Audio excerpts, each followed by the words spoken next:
Hey, thanks so much for clicking on this new episode discussing Game Pass. And for the first time ever, we have a guest. You may recognize him from his channel. You may recognize him from when I reacted to one of his videos. Doc Dark 1985 is here, along with my good friend 30 and Still Gaming. Doc, thank you for joining us. We really appreciate it. And this should be, I think, a very good discussion about Xbox Game Pass. Brother, I appreciate you. As you already know, there's levels to this. So I just want to make sure you're ready for these levels because we're going to talk, brother. We're going to talk. Yeah, it should be good. I didn't know the dress code. Should I go get a tank top to match you guys? You might need to. It's about to get hot. You might need to. I'm just saying. That's right. That's right. At the most, I might take off my hoodie. I didn't want to show up, Doc, too much today, so I'm keeping the dad. I've got the dad style, the dad fashion going strong right now.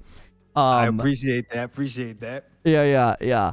I do want to ask Doc questions about like how he got into content creation and how he approaches it, but I want to do that later in the show because people are going to click on this and they're going to want to kind of get to the meat of what is going on right now, right? Game Pass is in the news, it's in the headlines. Like people are like, what about what Phil Spencer said here and there and da-da-da-da-da. We will make sure we try to pull things in from chat and interact. We're going to jump right into this discussion. Make sure if you're watching live right now or later, smash the likes. It helps the video find more folks. And be sure to check in the description. I got Doc mentioned. I got 30 mentioned. Check out their channels. Really make sure and check out Doc and support him. Throw him some subs. His content is very opinion driven. He's just going to boot up and tell you what he thinks, which is why I wanted to have him on the show. So Game Pass hits headlines as it hurts game sales, and people are like, what's the future of Game Pass? I did a video this week, a live stream, just talking about I think Game Pass needs to evolve and start to foster an ecosystem of purchase while also maintaining the day and date promises that they've put out there. And many people are wondering, what about Starfield? Is Starfield going to still be day and date? Or are they going to have to make some changes? So Doc, I want to start with you because I know you're very pro Game Pass. So what you did a video, you initially sort of responded to, oh man, Game Pass is hurting game sales. What was your initial thoughts when you saw that in the headlines from the CMA documents that came out? I was surprised that was even news. That blew my mind. Like to me, it makes sense. It makes sense. To me, it didn't make sense what Phil said in the beginning. I didn't know who he was talking about. I had no idea what gamers he was talking about. If I subscribe to a subscription service and I get to play the games, why would I buy the games that I'm already playing? Like that, right. That to me doesn't make any sense. The same way I use music, the same way I do with movies, doesn't make any sense to me at all. But you mentioned something right now that you just kind of skid right past. I can't let it just go. Okay. Starfield's not going to be on Game Pass? No. There were people that were worried after the headline. They're like, are they going to make you buy Starfield? Are they not going to put Starfield on day and date? And I said, no. I said, that's going to be on their day and date. That's a promise that they've made. That's been major drum bang from them, you know. Yep. If there's anything I have learned since being in this content creation thing on YouTube is that there's a certain crowd, for whatever reason. Hold on, let me take a sip. Got his PlayStation mug. I like it. I see that. That just hates Game Pass. That just feel threatened by Game Pass. I mean, I'm not gonna call out what that crowd is. Hold on. Is it PlayStation tiers in there? I was just gonna say that. I was like, is that the tiers of PlayStation? I mean, I didn't know we were gonna start right off the bat like this, but wow, I could see that actually being a rumor that Starfield won't be on Game Pass. No, Starfield is gonna be on Game Pass. As far as it affecting game sales, to me, it was just like, of course, it makes sense, but they're looking at it making money a different way. I'll leave it at that. I'll let 30 put his 2 cents in before I get too deep into it. Okay. So, what's the question? The Starfield, is it coming to Game Pass that you're asking me? Well, no. What did you think of the headline, more or less? Like, let's stay on Game Pass. Like the headline that like Game Pass is having a cannibalistic effect on game sales. Like, why? What are your thoughts on that? As Doc said, like, is that news? Because like I've been beating that drum for 5 years, going, there's no way a game comes out on day and date and someone says, oh, it's going to sell so many copies. Why? If there's 20 million people subscribed, maybe, let's just say maybe 1%, 2% of that people that are renting the service are going to go out and buy because of the collector's edition or they want the statue or the gas mask or the space suit, whatever comes with it. But some the people little Fisher hammer. Yeah, a little Fisher exactly. Price hammer. Right. So they might buy the game because they're like, I want to support the devs, and that's a whole different type of conversation, right? Because obviously the devs are not waiting for you to buy the game so they can get paid. They already got paid. Their salary. They already made their money. The company is now reinvesting that money that they've spent on those developers so they can get it, so they can make their next game. But they already have the next game in down the line. So I think it's silly when people get like, I'm buying it for the devs. Unless you're buying it for a team of 10 people that are independent company that are making their first game, that's supporting the devs. But when you're talking about AAA titles, you're not supporting the devs. You're supporting the conglomerate company that's making a video game, and they're trying to make as much money as possible off it. Now, if it's on Game Pass, the upfront money that they get, if it's a third-party game, whatever that contract is, it's different for every single person, for every single game. I know that cooking simulator game that came on Game Pass, they got what, $600,000 upfront for their game to come on Game Pass, and then they make DLC. So people pay the $10 for the actual DLC, and that's how that worked, right? So Starfield's first-party title, that's not making money if it's on Game Pass because people are just getting Game Pass. There's no way if I'm paying $15 a month, I'm going to pay $15 a month, try Starfield out and go, you know what? I'm going to buy it because I'm going to own the game. You don't own games anymore. You're only paying for the licensing of that game until they go, hey, you know what? Servers are shutting down and it's gone. Ooh, that's another deep rabbit hole. Lono, let me say this as well. If there's anything that should be cannibalizing game sales, are these $70 games running at 30 frames per second. Yeah, that's what should be cannibalizing game sales. Yeah, right? But again, this whole Game Pass thing and words have meaning. So when you hear cannibalizing game sales, automatically puts a trigger like, oh my God, games aren't selling. Now I know, Lono, you know more about this than I do, and this is something that I wanted you to educate me on. Okay. Why is Game Pass hurting the gaming industry? Yeah. And I'm sure it ties into this, right? Mm-hmm. Is that what you believe? I believe that it will have, and it can have a negative effect on the gaming industry, yes. And I think we have an analogy in Netflix because Netflix dumped tons of money into their first-party programming, and then they'd always go to do their second season of a show, and it wouldn't impact subs enough, and they would cancel the show. So that's a concern I have is, let's say Starfield is amazing, and it impacts sub numbers, okay, but then future content, sequels, DLC for Starfield, if it doesn't impact the sub numbers of Game Pass enough, is Microsoft going to interpret that as this is not a worthy endeavor? We're not making enough. Like if Game Pass becomes such a sole focus, now I don't think it will be. Microsoft revealed that it's only going to be about 15% of their annual revenue from gaming.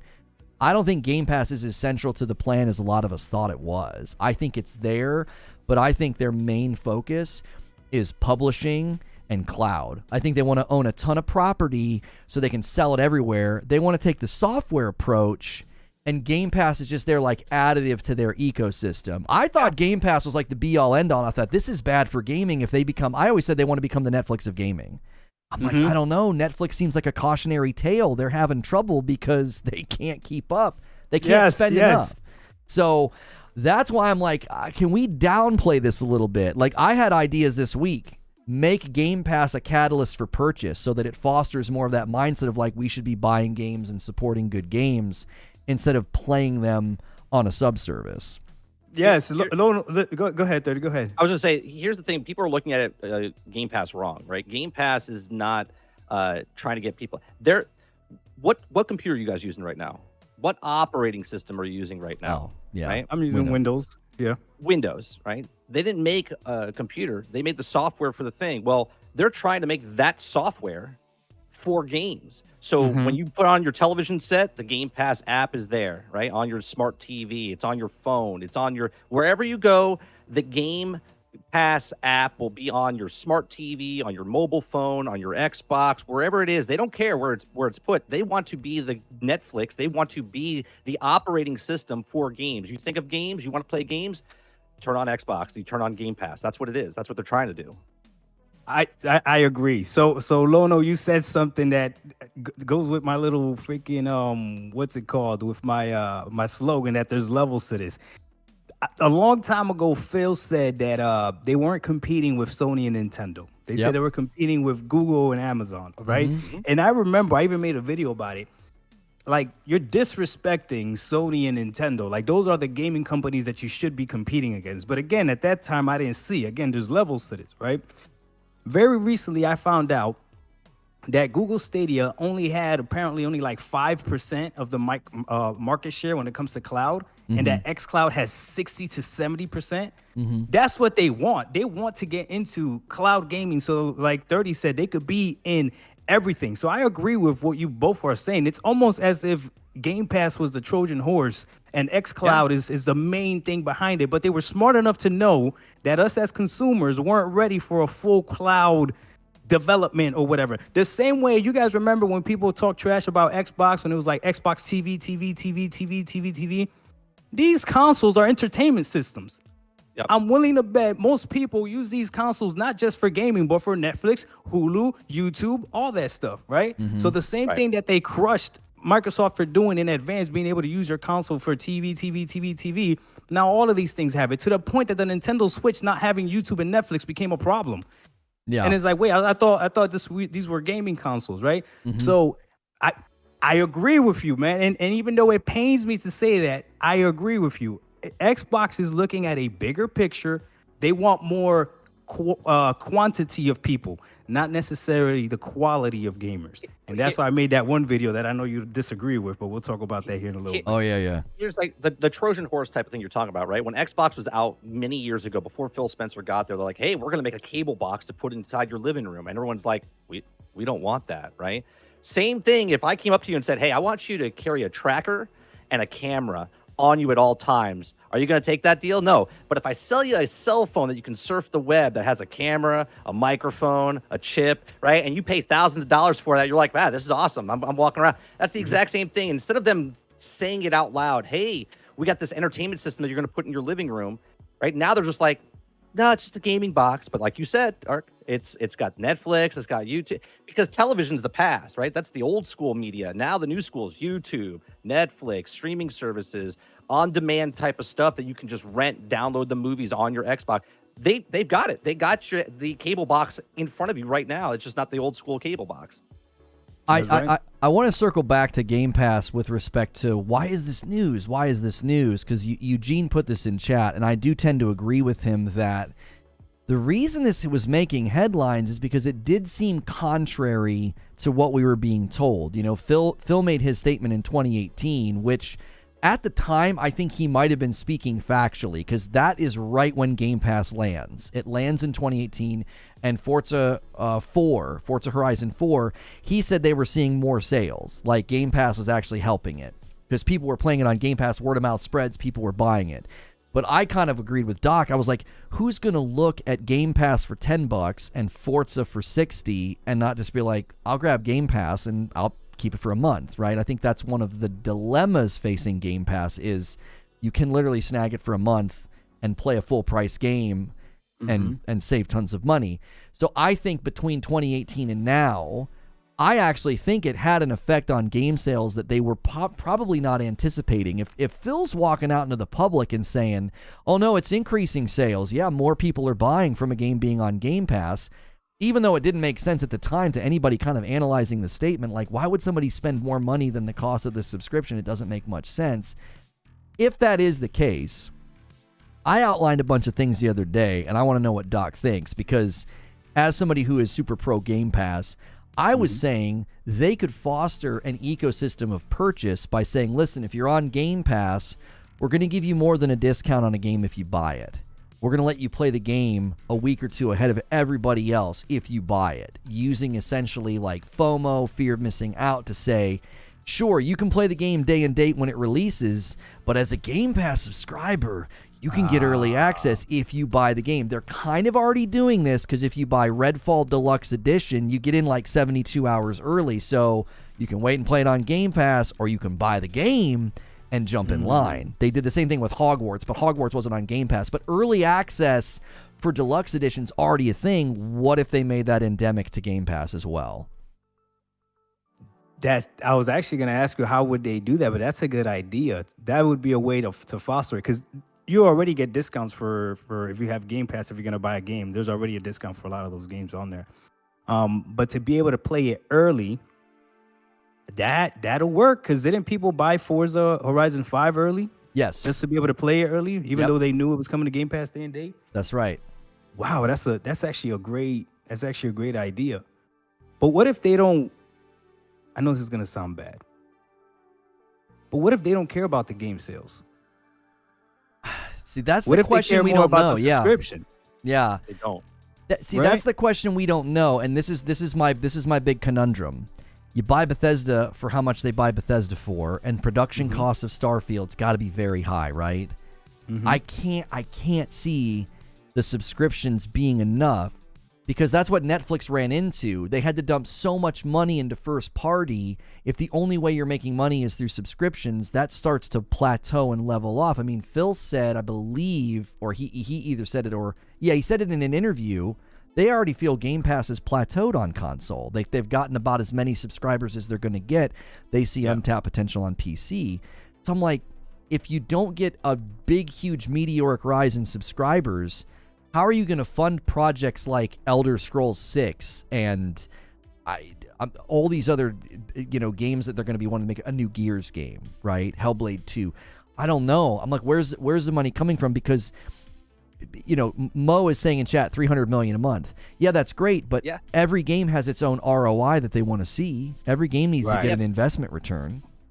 Yeah, but that's not true though. If you go into a grocery store, there's hot ticket items that you come in there for sale, right? That you go in that are up front. They sell them. They're losing money on those things just to get you in the door. But they're also selling the high ticket prices also, and they're also making those sales, right? That's what a grocery store does. Put as much stuff in there as possible. Okay, put the stuff that's not selling very well on a platform, right? And then people buy that stuff up, the corn, the sauces, whatever, the cakes, right up front.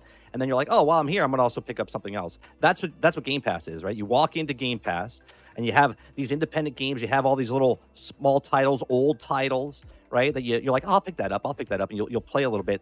They don't care. See, time is time, right? Time is time. Everyone has 24 hours in the day. It doesn't matter if you spend $70 or $60 or $40 or $30. They have you in time. So the more stuff they put on Game Pass, the more time you're in Game Pass, the more time you're downloading games from Game Pass, playing games. And then if you look at all the first-party titles that Xbox is making right now that is on as a live service, Halo Infinite was a purchase game, but you could play that on Game Pass for free. But they also gave the multiplayer for free, but then they also sold battle passes.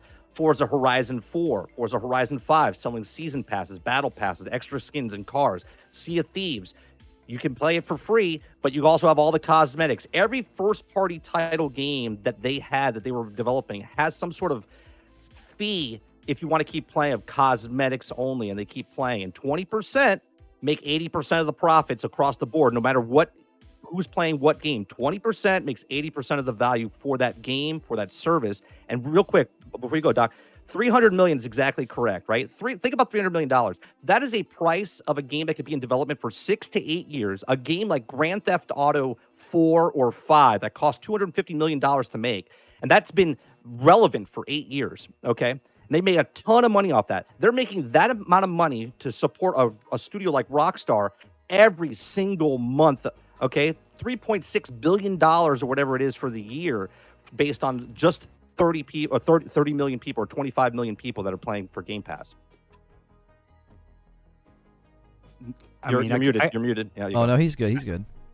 I can't. I was buffering in life. I can't disagree with anything you said, but as you were talking, I was thinking about, gentlemen, are we maybe not seeing this for what it really is? What if Game Pass wants to reach to a point where the only way a video game is viable is if it is on Game Pass? And what I'm saying is this, okay? I'll use hip hop, I'll use rap music an example, okay? Jay-Z was one of the biggest rap artists ever, okay? He used to have music on Spotify and Apple Music, and then he left and decided to do his own thing with Tidal, okay?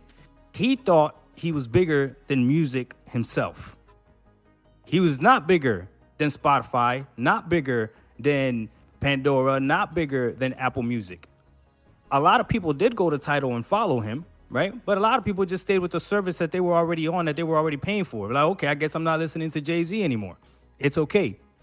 Eventually, guess who came back? Now you can find Jay-Z on Spotify. You can find Jay-Z on Apple Music. And he's also obviously on Tidal as well. But Game Pass, I believe, is trying to grow to a point where it's going to be, a developer's going to want to run to them to like, hey, how do we get our games on your platform? It's actually genius. Right now, this platform that we're using, this is why I'm so disappointed in Stadia. Right now, we are making content, right, for YouTube. YouTube is getting paid off for this content, right? Mm-hmm. But what did they pay for you to make this content? For us to make this content, YouTube didn't pay me to get this microphone. They didn't pay. They didn't pay Discord. They didn't pay none of that. Like it's genius when you think about it. If Xbox could get to that level, but they're gonna have to sacrifice putting their big AAA games in there, and maybe that's what they're gonna try to do. But at the end of the day, it's all a gamble. It's all a gamble. We don't know if it's gonna work at the end of the day. I say this is a gravy train that I don't know how long it's gonna last for. But we'll see. But I don't know. What do you guys think about that? Am I making sense or am I off the rails here? I get where you're coming from, but the only part of the equation missing there is they do pay a significant amount of money to a developer to be on Game Pass to make up for the lack of sales. Yeah. Right now. Right. I don't know if you'll ever have a developer that says we're willing to be on Game Pass without compensation because they know they won't sell copies. Like that's like proven at this point. Like if you're on Game Pass, you're going to sell. There's like 25 million subscribers right now on Game Pass. So you're going to see a reduction in sales, and then you have to consider all their first party developers. Microsoft is footing the bill to keep Bethesda running. So does Bethesda get downsized? Do they get shrunken? Do we have companies just get completely shuttered if they don't impact Game Pass enough, if they don't generate enough profit? I think monetization of the titles on Game Pass is the next stage of evolution. How are you going to monetize these games, because they're not generating revenue? You won't see meteoric subscribers from Hi-Fi Rush as an example. Game goes viral, great game, sells crazy on Steam, but there's no way it had a big push for subscribers. So somebody's footing the bill to make that game, and it's Microsoft. They already told us how they're going to monetize. They asked people if they wanted to see ads. Unfortunately. And this is what I got to say to everyone out there that knows. I'm looking at the chat right now. That knows that I'm pro Game Pass, okay? Here's the deal. It is not my responsibility to help Game Pass die. A lot of people that don't like Game Pass still subscribe to Game Pass. So it doesn't make any sense. The same people that criticize Game Pass subscribe to Game Pass. If Game Pass is truly horrible for the industry, then you also got to look at the game developers that are willing to, quote unquote, sell their soul to put their games on these subscription services. Could Hi-Fi Rush, could it have sold on its own?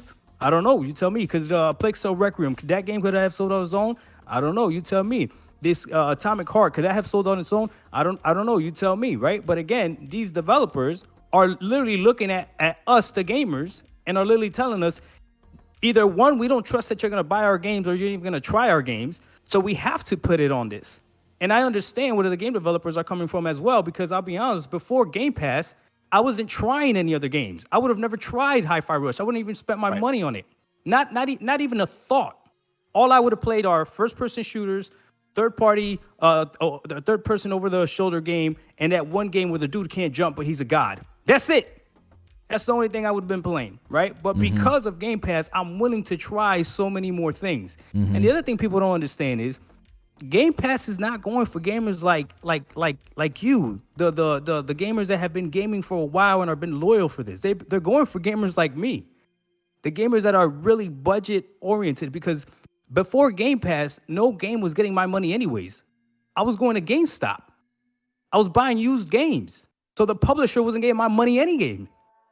I wasn't buying new games. At least now they might be getting a penny of mine, where before they weren't getting anything that was coming from me. So there's a lot of things people got to think about, right? And if you don't think that these game developers know that GameStop is making a killing by reselling their games, right? When you go in and you trade it in and all this other stuff, come on now. All this stuff matters. All this stuff plays into it. So it's just different ways of thinking. So don't be mad at me that I like Game Pass. If you don't like Game Pass, you shouldn't be subscribed to Game Pass. That's my humble opinion. right? Oh, But if you don't like Game Pass and you're a publisher, don't put your game on Game Pass. But if you put a Plague Tale Requiem on Game Pass, I'm gonna play it on Game Pass. Just is what it is. Amazing game, by the way. You guys should try it. Earlier, someone said that, Phil Spencer said that the sales, making more sales. It doesn't say it was selling more copies. It just says it's making more sales, right? Which, if, let's say a game comes out like Hi-Fi Rush and it would have sold, let's say, I don't know, 250,000, 300,000 copies. Like if it just came out, people are like, oh man, that's fun. That's the bulk of it, 200,000, which would probably be super successful for that game, right? Yeah. Instead, Game Pass or Microsoft is like, how many copies do you think you're going to sell? And they're like, well, our goal is to sell 150,000 copies. All right, well, we'll give you the money up front for 200,000 copies, right? And they're like, all right, cool, right? At that point, the developer doesn't have to sweat, right? Because they already made their money back, right? The studio that made that game, plus they made some maybe profit because there's no microtransactions in that. And then they'll make other sales because they are selling some games. A percentage of people do buy a game, right? A small percentage, but a small percentage of people buy the game, and that's already bonus because they already made the money up front, close to what they thought the margins was going to be or whatever else, and then they made a couple sales afterwards, right? So that's for like an independent game. Smaller independent games where it's like a side scroller, 2-man team, 5-man team, they're getting paid up front as well, and they're happy because now they were making the game. They thought they were only going to make the game where 10,000 people played it, but instead 10 million people got to try it out, right? Which then shines a light on that studio going, the last game they made, okay, was really freaking good, and I think I'm going to play their next game that comes out, right? There's this whole layer of Game Pass. There's the give a free-to-play game, sell microtransactions, cosmetics, or whatever. There's the independent games. There are small teams. You pay them up front. They make the actual game.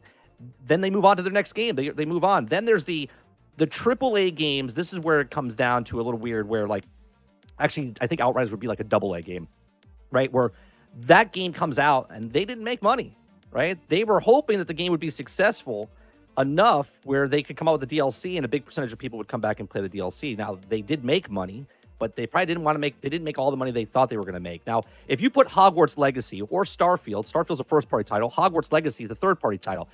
Right now, we don't know the sales numbers for Hogwarts Legacy, but if it was on Game Pass, do you think they would break records of selling? No, people would just play it on Game Pass, but because it's a third-party game and it's hundreds of millions of dollars were put into this game, it's harder for that type of game to succeed on Game Pass unless the company is owned by the actual company itself, Microsoft, because they're fronting the bill, right? They're fronting the bill for these software because in the bigger grand scheme of things, all the little games, all the microtransactions, all the live service games, by putting Starfield on there, that's a single player game RPG, you're going to be there either playing that game or playing other games on that service, right? So they're all like layers to be into Game Pass. It's not just black and white.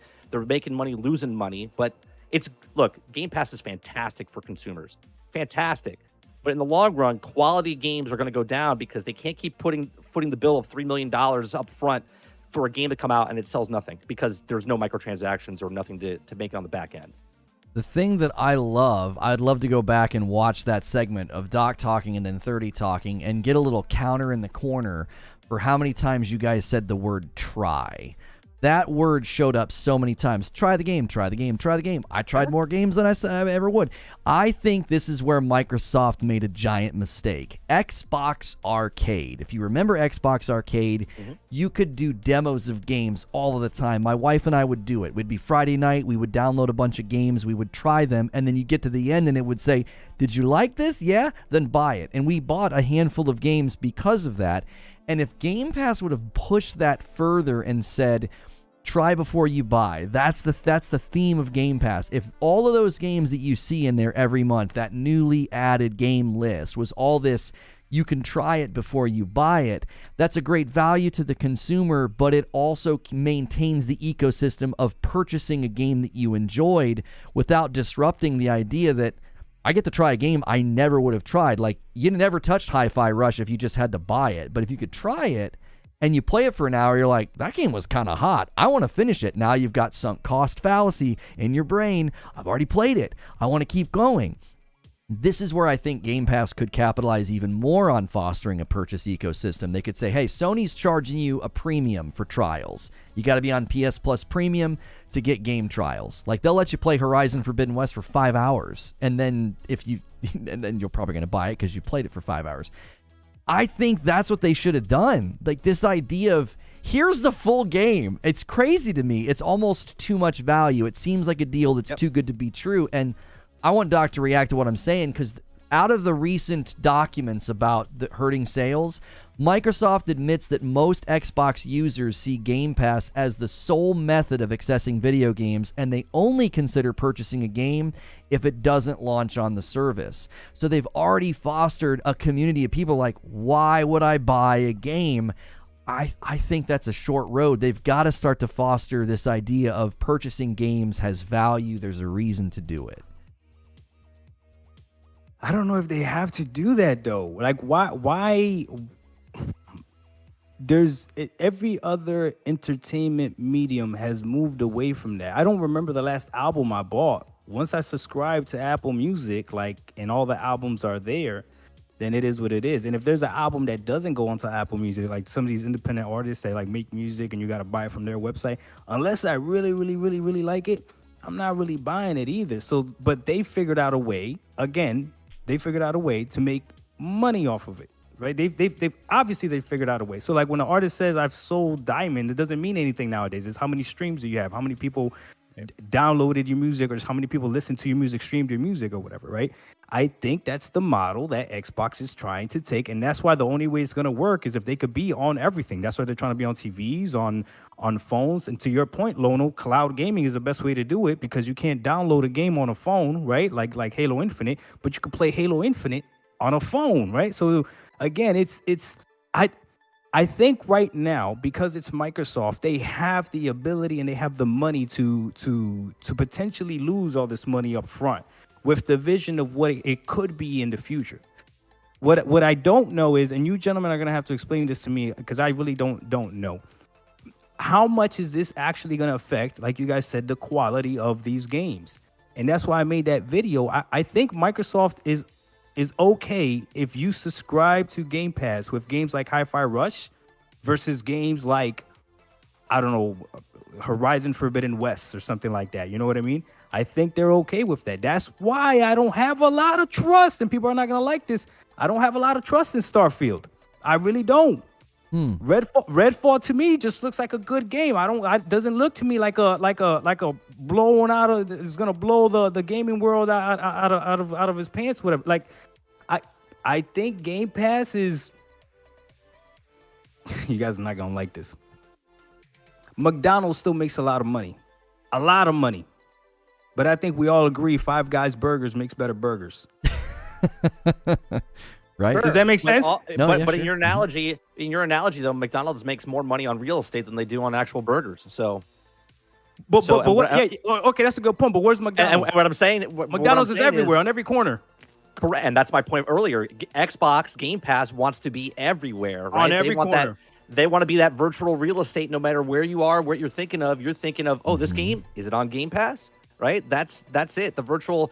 Get people. I don't think they have to give the money away. Like, I don't think they have to do. I think, Lona, what you're saying is a good idea, but we're 5 years into Game Pass. If they decided all of a sudden that, hey, we're charging you more money and you're getting less value, people are going to be, no way. It's not going to work. I'm out, right? Because they've already caretaked all the people and customized, right? Where they've conditioned us into every time a game comes out, every single time, and you're lying to yourself and you don't think this way. You're like, is that game coming on Game Pass? Right? Soon as a game gets announced, you're like, is that game coming on Game Pass? Right now, people are looking at it going, Jedi Survivor, that comes out, it's EA. Well, if you wait 8 months to 12 months, that bad boy is going to be on Game Pass, right? So you can wait and not get the game when it comes out, right? That's what people think. And that's just the way it is. Right. The way I positioned my idea is I said, listen, subscription services in gaming, they're in their infancy. I honestly think at their birth, they were copying Netflix and thought, look how successful Netflix is being. Well, now Netflix is a bit of a cautionary tale. Like, subscription services have there's a bubble that can burst, and it can go poorly for you. Subscription service prices will go up. So Game Pass is going to have to increase their price. Phil Spencer's confirmed that this will happen eventually. PS Plus will go up. Disney Plus has already gone up, okay? I think you would package this as a value add. You would say, we're increasing the price of Game Pass, but we're adding new features. We're going to add game trials, because right now they're not doing game trials. Now they could trick people, and slowly the game trials list over time could be more populated than the day and date list, because I think consumer behavior wouldn't balk at that. I guarantee you, if you look at the consumer behavior on Game Pass, people play a game for 1 to 3 hours and put it down. They just try it out. And game trials wouldn't disrupt that. They'd be like, I still get to try out a bunch of games. This is pretty dope. Great feature ad. Thanks, Microsoft. Like, and then even the early access thing I talk about. If you position that as a feature ad, then people feel like, I'm getting more. The price went up and I'm getting more. Yeah. Like, they could actually do it in a way to be, I think they could trick people. It could make it work. I want to thank some of the super chats. I don't like disrupting too much here, but thank you for the 5-spot Koopa. He says, I use Xbox for third-party games, mostly since they don't release many first-party games, and now Xbox get money monthly from me for Game Pass for third-party. I think the third-party offering's pretty stout, honestly. There's some amazing indies in there that I've noticed that I know for a fact people would ignore indies. Indies do great on Steam, but they don't do as well on consoles. My man 809 Lion says, you're going to have to read that, Doc. He's saying Dímelo, tigre. What's up, papi? There you go. There you go. I can't say that. Creature says, do you think it's a coincidence that during the same time frame, music and film went from first and second to third behind gaming? Like, I think that's a good point about some of the stuff you were saying about subservices, Doc. Like, you get paid money the more your album plays on Spotify. You get, and Spotify didn't pay to put that album together. I think that's a challenge facing Xbox. Right. They have to pay to make these games, and they can't pay Bethesda depending on how many people play the game. That would be absurd, right? They just, here you go, 800,000 people played this month, Bethesda, here's your check. Like, they can't. Lono, you said it, though. Lono, you said it. You said Xbox wants to be more into publishing and distribution, and I agreed with you. Well, I want to go back to what you said about McDonald's. Yeah, I think they want to do that, but I want to go back to what you said about McDonald's. Okay, go ahead. By the way, you got a very smart chat. I'm looking to see if there's anything in the chat that triggers me, so I can point that out. So far, everything's been pretty good. we've got a nice community here. They don't last long if they come at me with stupid stuff. They get hit hard. Okay. I've threshed the community into where we are today. You bring up McDonald's. Mm-hmm. And on the front of the show, you say, why do you think Game Pass is bad for gaming? Mm-hmm. And I think that's exactly it. I think we call it dollar menu gaming. I think the value of games will go down because it becomes expendable. It becomes cheap. It becomes, why would I buy a game? Why? Right? And so if the consumer starts to devalue it, then the quality starts to go down as well. I think this is true across all economic structures, whether you look at the quality of the clothing at Walmart or the quality of the meat and food at McDonald's. A nutritionist would tell you that's not great food, right? Yeah. I'm worried about that in the gaming effect as well, that you'll start to get a devaluation of game quality because it becomes dollar menu gaming. Okay, I'm allowed to push back on that, yes? Mm-hmm. Okay, so let me go ahead and push back. You don't gotta ask permission to do push it. Back. Okay, this is gonna be tough. Okay, all right. So here's the deal, right? The Five Guys and McDonald's analogy works perfect because McDonald's is still around and thriving, but so is Five Guys. The difference is the consumer has a choice as to where we want to go. Okay. Now, if Game Pass was eliminating the opportunity for you to buy a game, or was eliminating the opportunity for Sony to do business, or eliminating the opportunity for Nintendo to do business, then okay, now we have something. If Microsoft buys Sony and Nintendo and everything's going to Game Pass, then yes, now I agree. I don't want to hear about Microsoft buying Activision being a problem when most people will tell you, and don't lie to you, hold on, let me take my sip of tears, that you buy a PS5 for their console exclusive. If that's the case, why are you worried about Call of Duty? Why are you worried about anything with Activision, right? So here's the deal. If Game Pass is McDonald's and everything else is Five Guys, as a consumer, I get to choose where I eat my burgers from. And I would be willing to bet, everyone in chat, to including us three here, that we can all agree Five Guys burger is better than McDonald's burger, but I guarantee you we have given more money to McDonald's throughout the years. Do you think McDonald's really cares that Five Guys makes a better burger? No. They don't. Do you think Microsoft is really going to care if Sony or Nintendo has the better quality games, if they're still the ones making in the revenue? That's why they're trying to boost up their first party titles, right? So it's not, but this is where it gets really scary. God forbid, Starfield is an amazing game. Yeah. Then it's really going to be a problem. Because if now we're getting 5-star burger quality at McDonald rate, Sony, you're going to have some explaining to do. Correct. That's why the PlayStation fan base, they need Starfield to not be good. Because if not, they're going to have an egg on their face. Nintendo doesn't care what anybody else is doing. Nintendo will sell you a game for $80 at 720p. They don't care. They should have sold the new. Yeah, they don't care. They don't care, right? They should have sold the new Zelda game for $90. I don't know why they settled for $70. They should have been $90, right?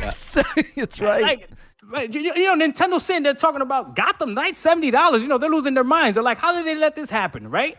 Right. So again, you in the chat have given way more money to, I'm willing to bet my paychecks on it, to McDonald's than you have to Five Guys Burgers. Yeah, we can both agree that Five Guys Burgers are better. Or insert whatever chain of burger you want to insert in there, right? Do you really think McDonald's cares if we're saying Five Guys makes better burger?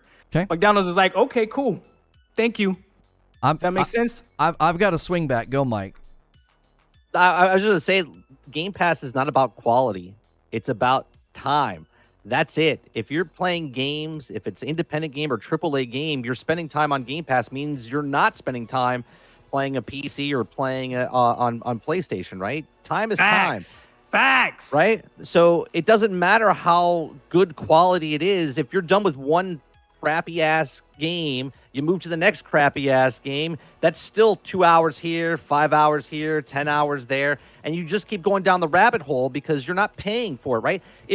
Think about right now, Battlefield 2042 came out on Game Pass like a month and a half ago, 2 months ago, right? It's seeing an uptick in popularity because people are trying it out. More people are playing the game. Still a crap game, but it's easier to go down, right? When you get that soft drink with your McDonald's, because as the burgers, you're chewing the burger, okay? You paid full price. If you had to pay $10 for that burger, you're like, man, it's a $10 burger. It's a bad burger. But if you pay $4 for that burger, you're like, it's all right. I only paid $4 for that burger. And if it's on the dollar menu, you really don't care about the quality. You're just hungry, right? So if you want to just play a game, you're going to play any game that you want on Game Pass for that same price and your time. It doesn't matter if it's a crappy game or a great AAA game. 2 hours is 2 hours, 10 hours is 10 hours, 100 hours is 100 hours. And if you're on their platform, you're not on someone else's platform. That's true. Everything you're saying makes me dislike the Activision deal more, and it makes me want Microsoft. It makes me want to have Microsoft. I don't want Microsoft to touch any games, and let me explain why. Let me explain why. No, I feel you. Look at your boy Master Chief on the ground bleeding, right? Like Microsoft's treatment of that property is so discouraging. It's like, oh my goodness, I want Microsoft right now to prove concept. And I think the hard thing with Starfield and Redfall is they were in development for a long time before Microsoft even owned them. So like, I need to see the next Gears game. I need to see Fable. I need to see games come to fruition under Microsoft's ownership that don't look like Halo. Because that's the concern, is if what you're saying is true, Doc, if they're going for what 30 says, they're going for minimum viable product. They just need products to hit Game Pass. That's their goal. There was even that rumor that Microsoft really wants Starfield in June, even though Bethesda's like, it's not ready, because they wanted to hit Game Pass, right? If that's true, that McDonald's effect, that devaluation, that diluting effect, I find that concerning. I'm like, I don't want Microsoft to own Elder Scrolls. I don't want them to own these properties. These are amazing games. If they do to Elder Scrolls what they did to Halo, I'm going to be sad as a gamer. That's a big franchise. That's a big piece of property, and that adds to my concern. I don't want Microsoft to suddenly own Activision Blizzard and all those studios. If they start doing the McDonald's effect to all those games and properties, I'm going to let him respond. Let's thank the Super Chats. Geek to Sneak with the 5. I hate when people say folks who play on Game Pass don't buy games that are casuals. I buy plenty of games. I think he was saying it appeals to casuals, Geek to Sneak, not necessarily that you're all casuals. And then, now your mama knows Cowboy's got to take a shot at Doc, always. Says that he's too hard-headed, his shirts are too tight. Okay, Doc, that's enough. Leave Doc alone. All right, Doc, I want you to respond. All right. I'm just sticking up for Xbox here. just real quick, okay? I'm new to Xbox, but everyone was telling me that Game Pass that Xbox was trash, had no great games, okay? Well, that's false.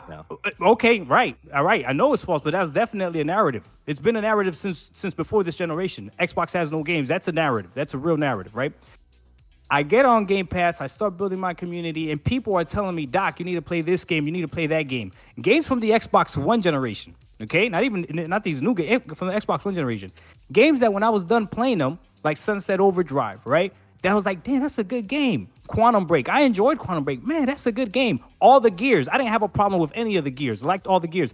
I liked all the Halos. Yes, obviously there's some Halos that I liked more than others. Halo 2 is my favorite one personally. But I liked all the Halos. Had fun time with all the Halos. So if Microsoft was making games that were good and people were still saying that their games weren't good, what do you want them to do? Game Pass is literally the only reason Xbox right now is viable. I want someone to deny that to me. I see what you said, Geek to Sneak, and I'm not saying you're a casual, you're a hardcore sweater knitter. I'm sure you are, okay? But I want to know who's out there with an Xbox Series X or an Xbox Series S that doesn't have Game Pass. What are you buying? Right. Why don't you have Game Pass, right? Game Pass is the only, especially last year, Game Pass is the only thing that sustained, that kept Microsoft in the conversation. So this Activision duty deal, Microsoft has to do what it's got to do. People are dogging Halo, like you just said, Master Chief, and the reality of Halo was not a bad game. Where they messed up was that they made a live service multiplayer. They should have done what Call of Duty did. Because without us even noticing, Call of Duty and Warzone are two different things.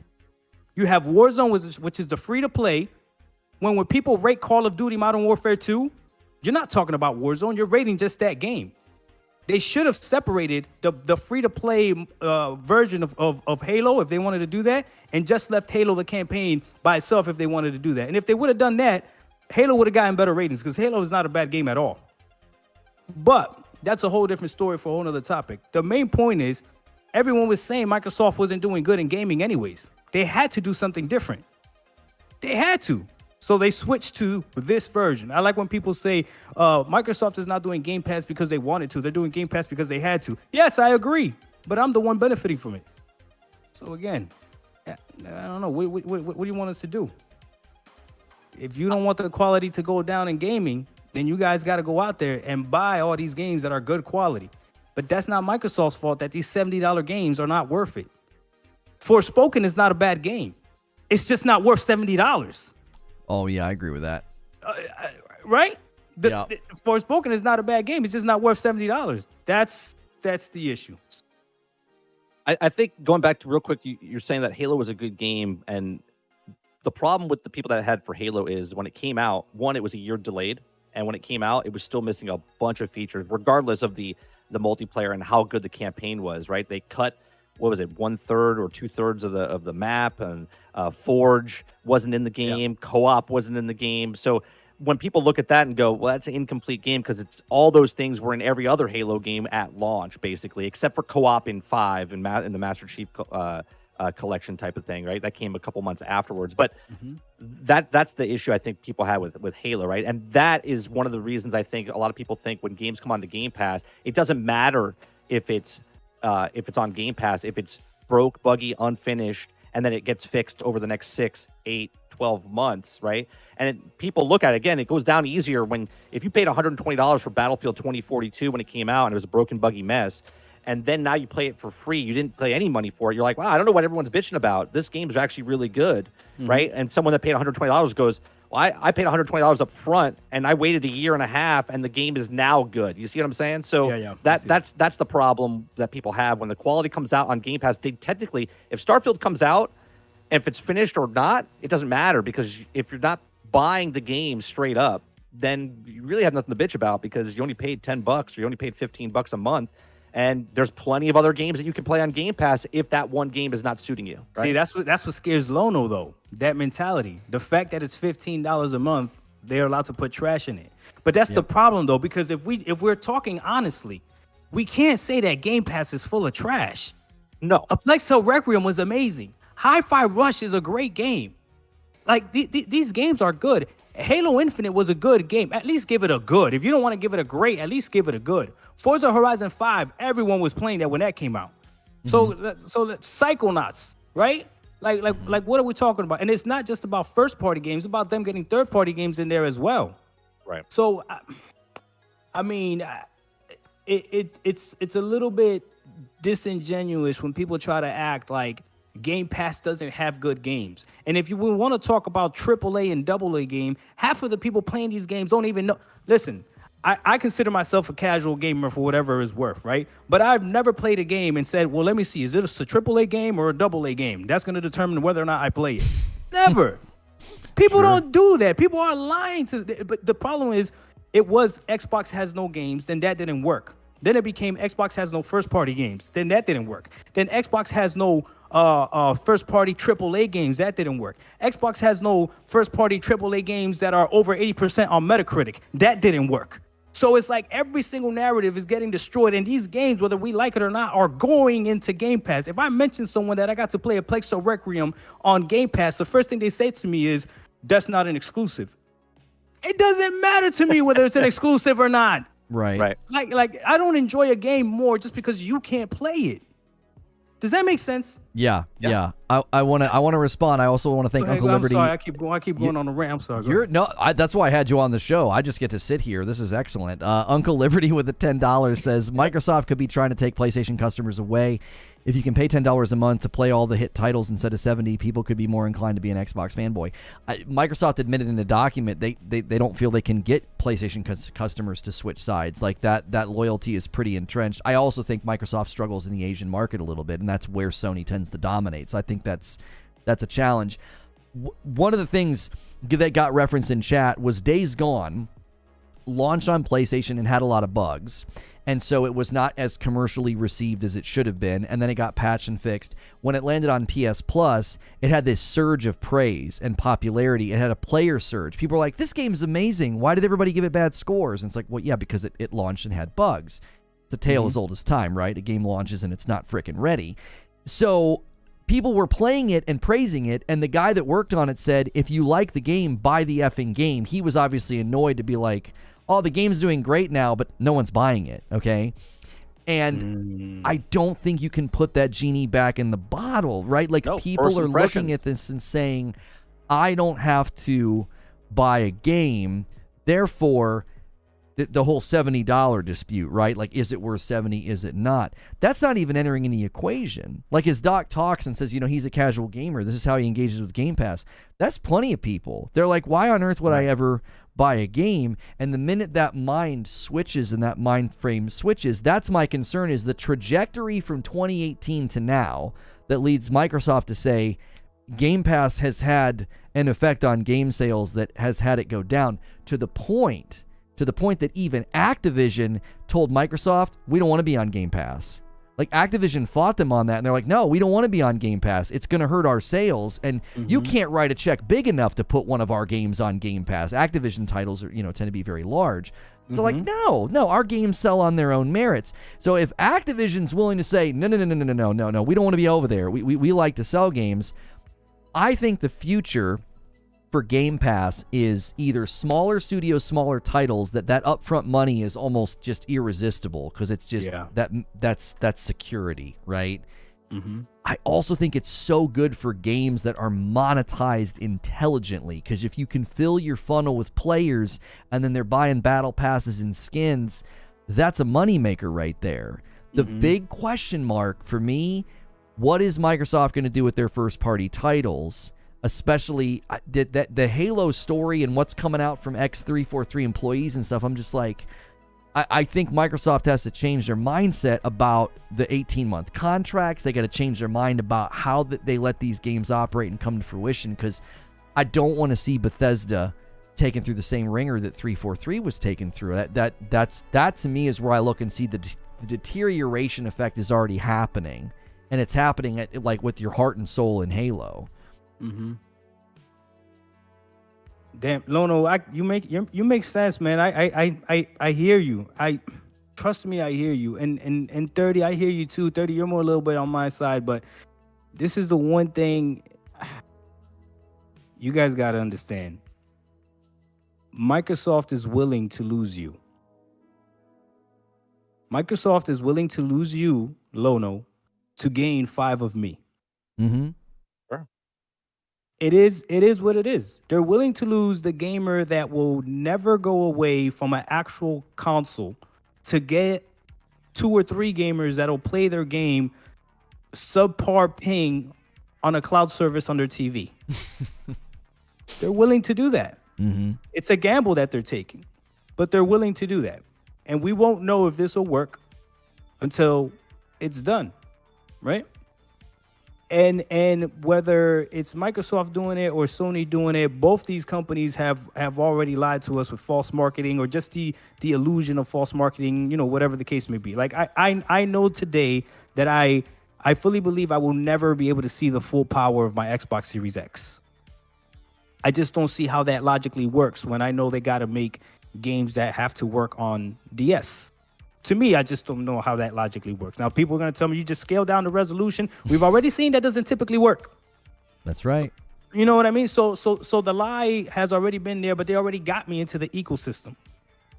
If I could lie to you one way and then you stay in because of another, right? Right. Yeah, that's a magician trick, right? Look over here, and while you're doing something else with the, Right, and now I got you. So the same way, like we can all agree, Five Guys Burger is way better than McDonald's. But come on, man, that dollar menu is irresistible sometimes. It smells. I got my kid a Happy Meal the other day, and I don't eat it because I have issues with sodium. I'm like, I can't eat that. I mess with my blood pressure, and it always smells so good. I'm like, what do they do to make it smell like that? Like they had a scientist whip up the smells. I'm confident.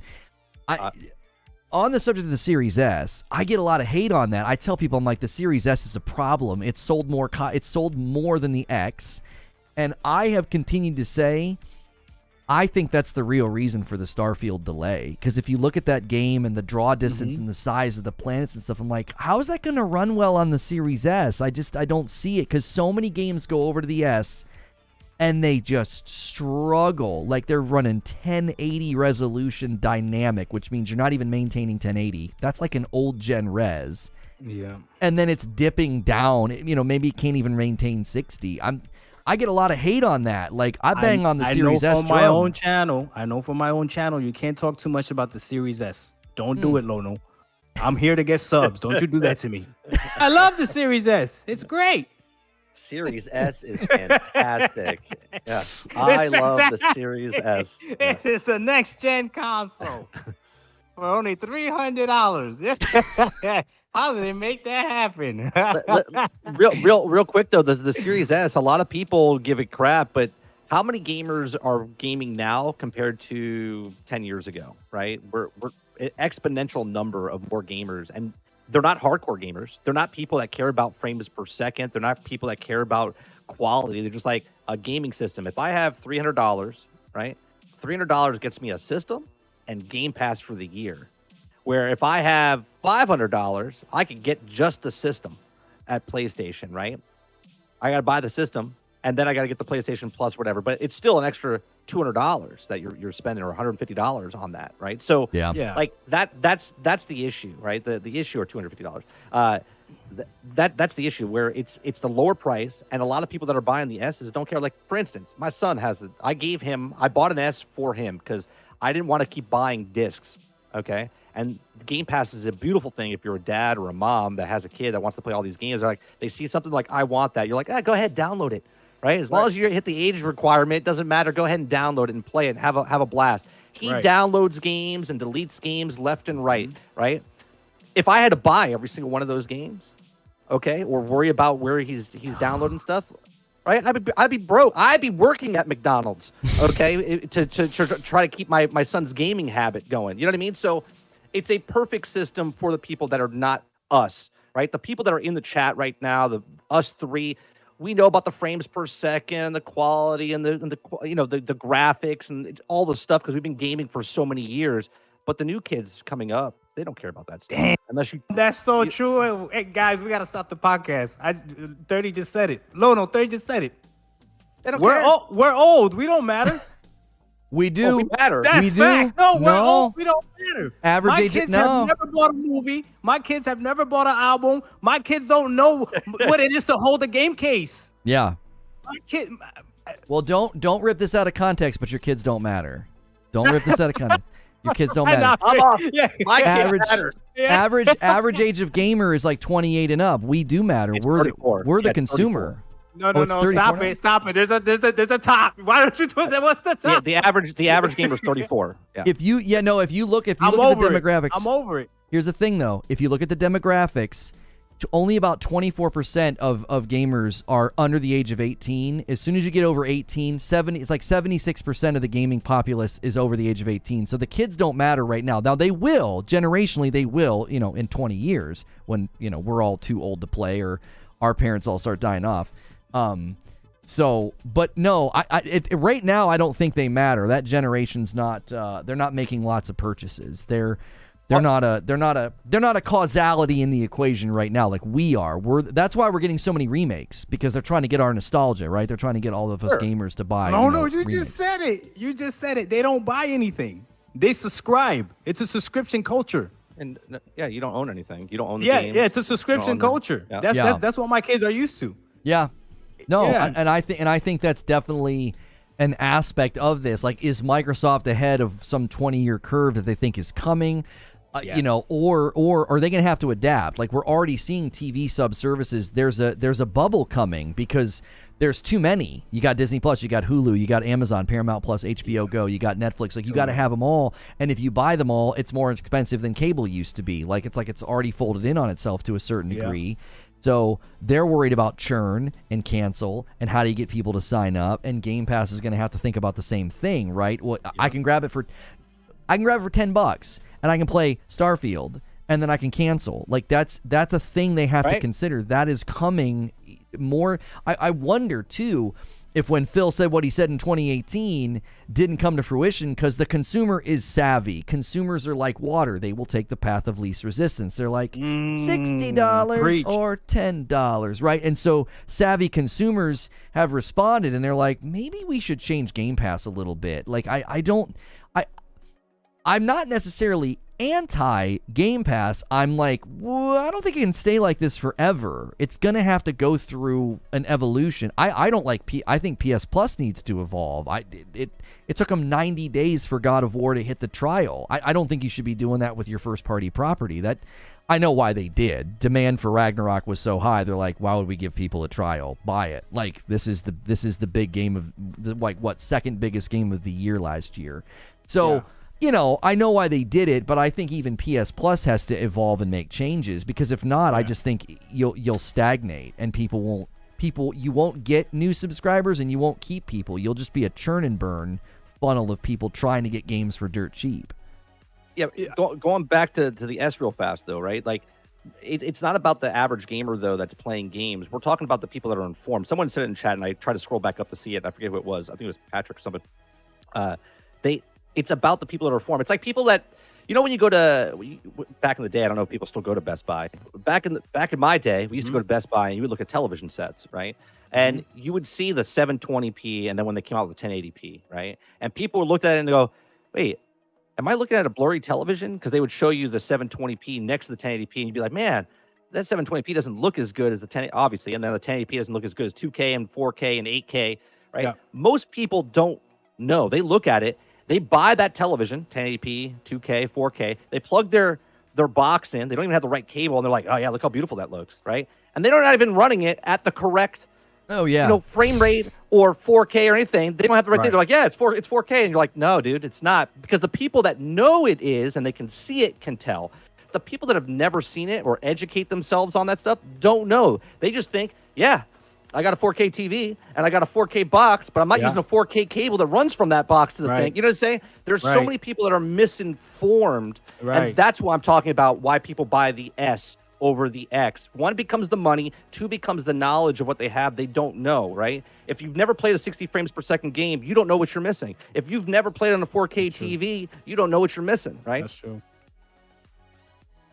I want to thank Wolf of Darkness for I think that shakes out to be about a $5 tip there. Hello everyone, Game Pass is the greatest deal in gaming. Quality games exist in Game Pass and PlayStation. What's up, Doc? It's good to see you here. From Wolf what of up? What up? What up? I appreciate you. I appreciate everyone in the chat showing love. I appreciate you guys, man. I see you guys in there. Eugene is the chat's having a good discussion too. They are because you see what the chat's saying. Yeah, Eugene's been citing some good stats that PlayStation 5 had a rise in sales in what was it, January? But then this actually no, I'm sorry, PS5 was the number one console, and then Series X and the Series S were down like 32% in January. January is a death month for so many things, though. But his argument, still out telling everybody. His argument is that we're in a recession and people are still choosing to spend a premium level. And his argument is also this is a luxury, and people are looking for premium items in a luxury business funnel. So what would that mean going forward if Xbox starts to position itself as it's not that premium level platform where you're buying $70 games? Sony's positioning itself in that way, is it not? Like, you go to Sony and they're like, no, we don't put our games on PS Plus, buy it for $70. And Correct. People do. They own so many monthly sales records every month last year. So if they become, as you said, like they become the McDonald's and these guys become the premium, does that grade against what people look for? Do people look for, well, no, I want a premium experience here. I want the best of the best. Like, I got a nice TV or whatever. Or are you guys correct in thinking that, no, it's a casual thing? Like, people don't think about it. Like, I would come home and my wife would be watching standard definition shows. I'm like, what are you doing, babe? Go to the thousands. Why are you watching standard definition? I got this nice television. She doesn't do that anymore now. That was years ago. But yeah. You educated her. Yeah. Well, that's my thought is with what Doc is saying, is that a downward trajectory then in the future where people look at Xbox and say it's not a premium product? Is that good for the ecosystem and the reception, that it's not viewed in that way? It's viewed as the more economical subscription option as opposed to buying a premium product. It's already the best value in gaming. That's what they have been positioned as. And unfortunately, whether Microsoft wants to admit it or not, or anybody else wants to admit it or not, like, life is not fair. The reason Nintendo gets away with doing what it does is because it's Nintendo.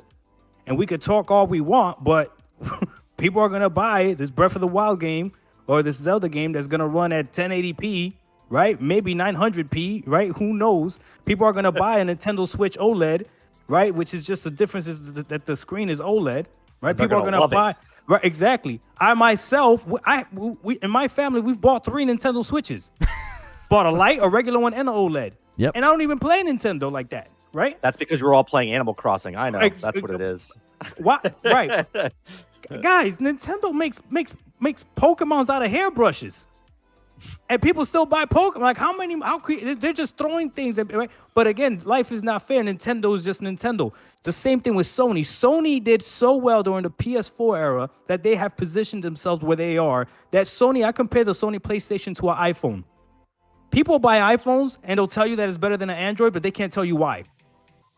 It just is. Some people are so gullible to tell you that the iPhone screen is better, not knowing that iPhone screen is also made by Samsung. Yep. You know what I mean? Like, they just don't know. Listen. Listen. My son, right? My son is 14. He literally told me, because he got a PS5, right? I said, why did you want a PS5 over an Xbox? Looked me straight in the eye. His friends. I wanted it for the flex. That's it. It sounds sexier when you say I got a PS5 versus I got an Xbox Series X. What is that? Everyone knows what a PlayStation is. Right. Microsoft knows this. Everyone now is starting to know what Game Pass is. That's the difference. So it is what it is. So they got to do what they got to do. If they're going to be McDonald's, they're going to be McDonald's. And now, Lono, I will give you this. You have perfectly explained to me your fear of the Activision deal. Because you're afraid that these games are not going to be turning into McDonald's quality games, right? Yeah. Well, all I ask you to do is look at what's in Game Pass right now and tell me if you think all those games are McDonald's quality. Because I would have to disagree. There's a lot of great games in Game Pass right now, old and new, that are in there. So you only got to name 4 though, because the quality of the games, if they're a quality, 4 quality games on Game Pass, that pays for the entire year. Because if you buy, the average person buys 3 to 4 games a year, right? There's still 96 games left on there that you could pick. Yeah. No, you don't count. You buy 15 games a year. You don't count. That's different type of money. You don't count. Yeah, right? I know. Yeah, I don't count as in the content creator space, right? I'm going to buy anything that's relevant and play it, right? But my concern there would be that not every game, sure, on Game Pass, we would say is like McDonald's level, like dollar menu. But I also have a hard time pointing to games that are at the level of like Red Dead Redemption 2, because that's what I want. I want those games that stand out. I want Starfields and Elder Scrolls, Fallout 5. These are way out in the distant, right? They're way out there. Yep. I want them to be the tippity top shelf. I want them to be premium. I want them to be games that I feel like I'm getting away with highway robbery. Like I'm playing a $70 game on a subservice. That's what I want from Activision, like some of their studios, right? Diablo 4. I don't want Diablo 4 to be good. I want Diablo 4 to be a top shelf game that lasts for 10 years. Yep. No, I don't want to lose this comment. Okay, I see Cyber Sword. This is for you, Lono. Activision has been making McDonald level games under the disguise of AAA games for years. Facts? That's difficult to say with So are you afraid about something that's already been happening? If I do recall, Call of Duty hasn't always been great. Call of Duty, all first-person shooters.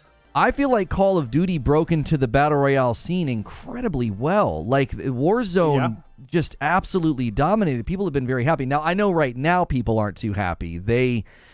MW2 and Warzone 2 are in a rough spot, but I feel like Activision Blizzard has actually a pretty good track record recently, right? You gotta, it's difficult if you look at Modern Warfare 2 in a vacuum or Warzone 2 in a vacuum. Everybody's upset and angry, right?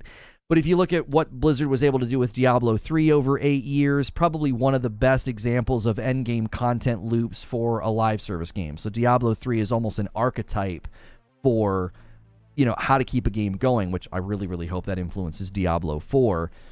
And beyond that, let's say Activision Blizzard games are terrible and have been terrible for a very long time. I don't think Microsoft's a magic wand for that with their ownership history. Microsoft has more studios than Sony right now, so part of me is like, instead of trying to buy ABK, maybe reinvest in all your studios, help them grow. Make Ninja Theory bigger. Because Hellblade's one of my favorite games. I want Hellblade 2 to be incredible. Like, invest in your existing studios, please. Like, that's another concern here. Man, you guys are spending an awful lot of money on this deal. The other reason I'm worried about it is cloud and mobile.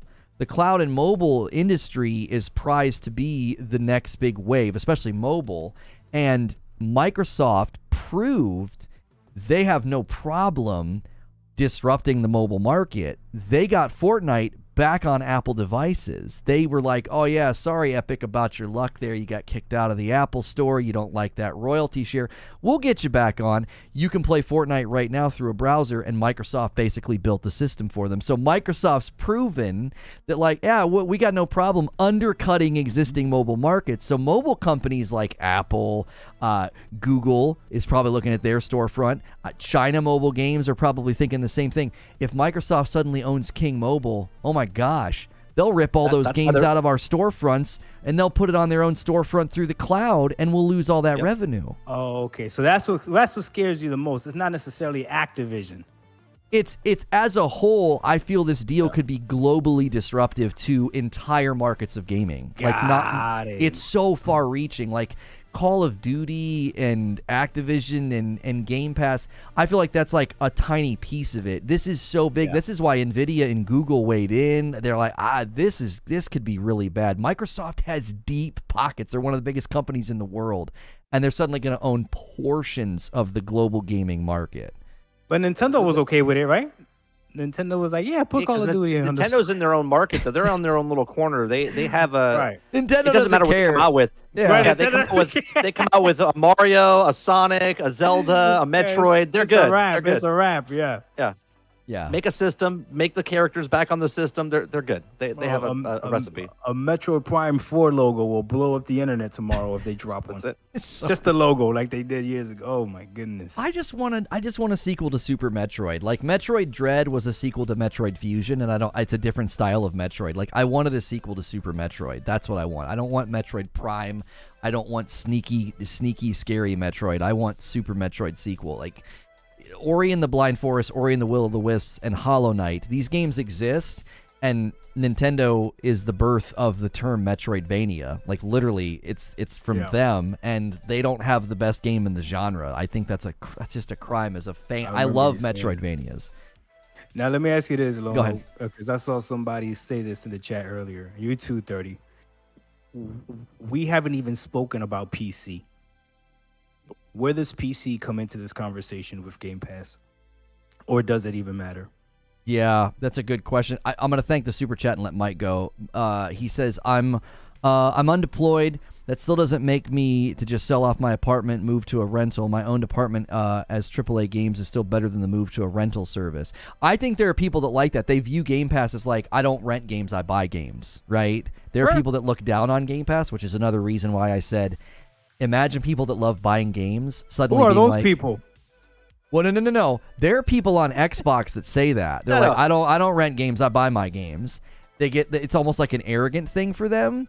Imagine if they suddenly said, I buy 2 or 3 games a year, and if I subscribe to Game Pass, I can get a discount and early access. I think you could make Game Pass appealing to people who actually only want to buy games. They mistakenly think they own all their games too. Are those people though that's buying the games? Are they buying physical copies or are they buying digital copies? Because that's what I mean. They don't actually own it. Right? That's what's funny about difference. the arrogance. Like, I buy my games, I own them. No, you don't. You have a license to play the game. You don't actually own it. Even if you buy the disc, it's still a license. You don't own the actual game, right? I know some people like the physical. Like, I go buy my games, right? They have the disc drive and stuff like that. That's why they want to do that. Sure. What was Doc's question we're supposed to answer though? Just know that you're a dinosaur because that's the old way. PC. How does PC play into all this? Yeah, excellent. Mike, weigh in on PC, Mike. I just wanted to read the super chat.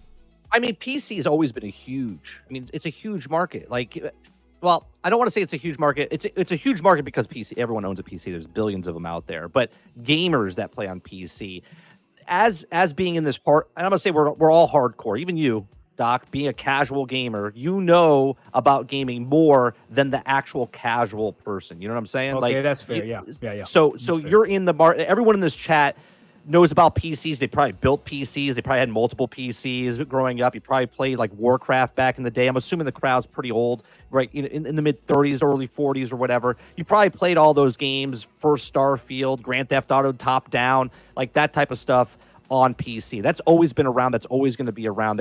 There's that market there.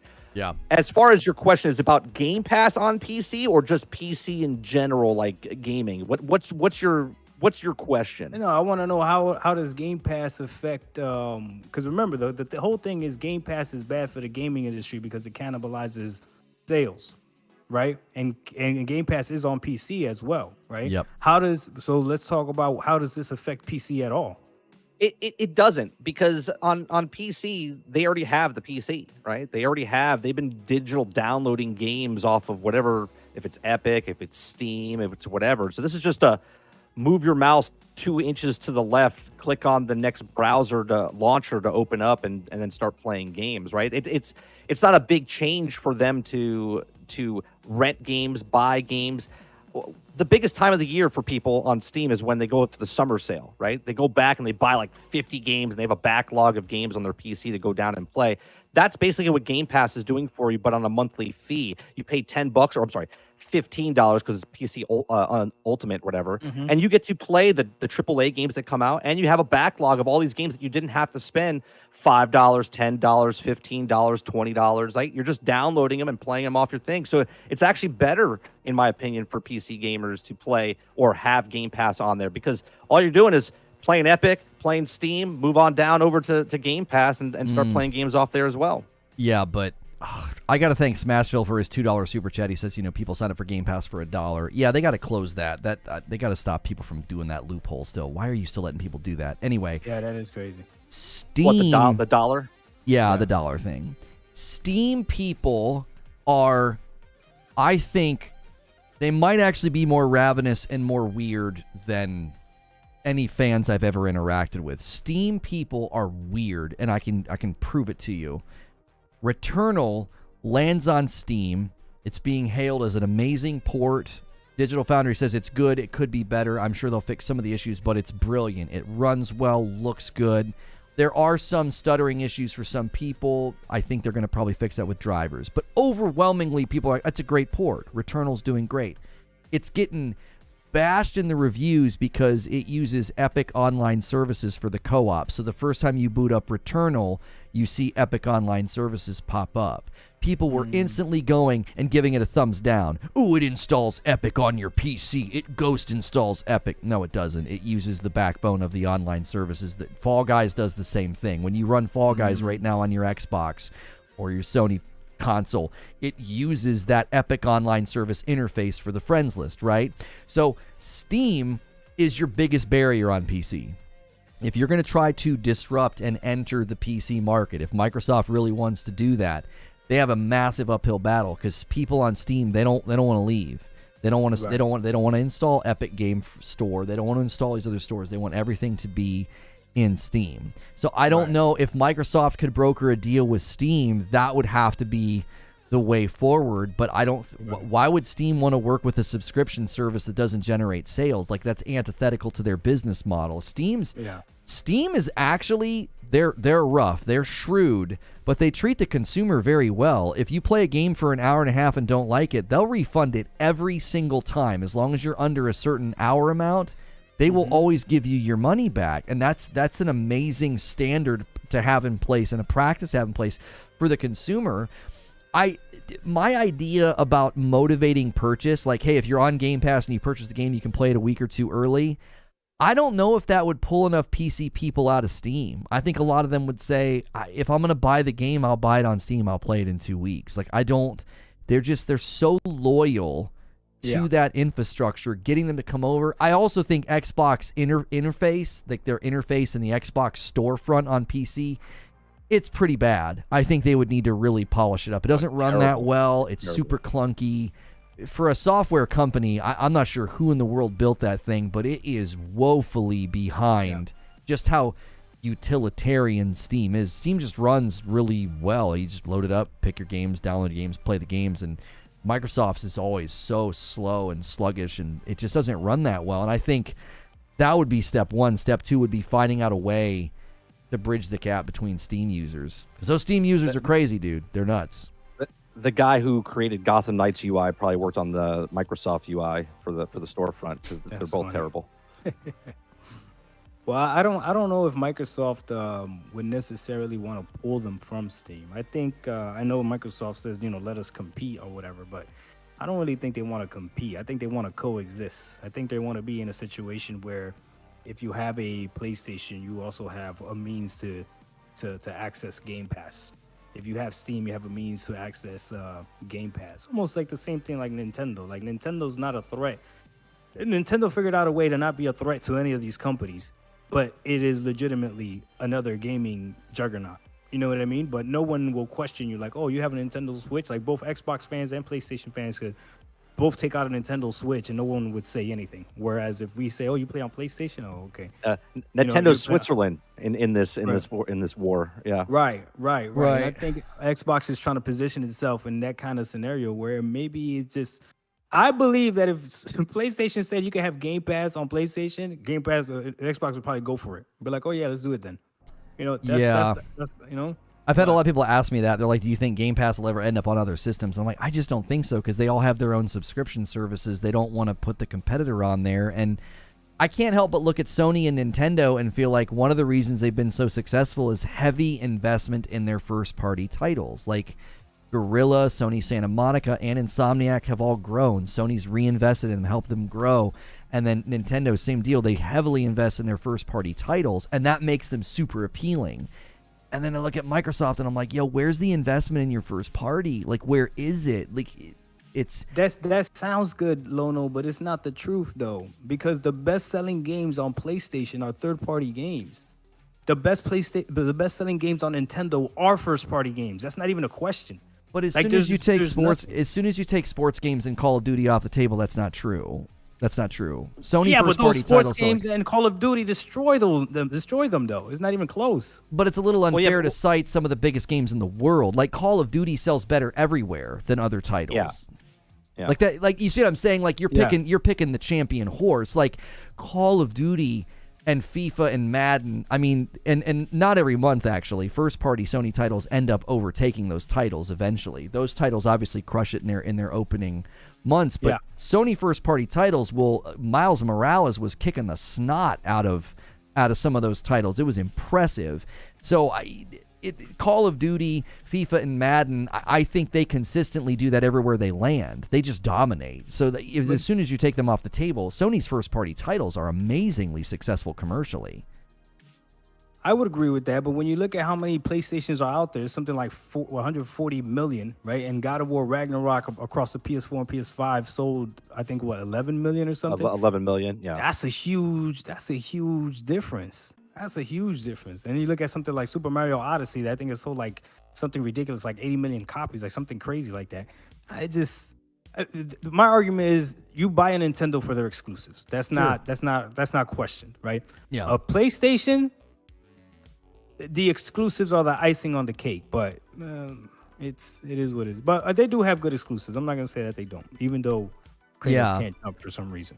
We'll have to wait too and see what PS5 saturation does this year, because last year every time they would do a restock, Forbidden West and other titles would get like a 200% sales jump. So like as soon as PS5s would get out in the wild, everybody would start clamoring for those. They're like waiting basically. We're in that mid-gen thing, so there's probably a ton of people right now that as soon as we see a big PS5 surge, you're gonna see God of War Ragnarok start to hit big, like it'll get a big boost in sales because there's a lot of people holding off. People are saying Mario only sold 23 million copies.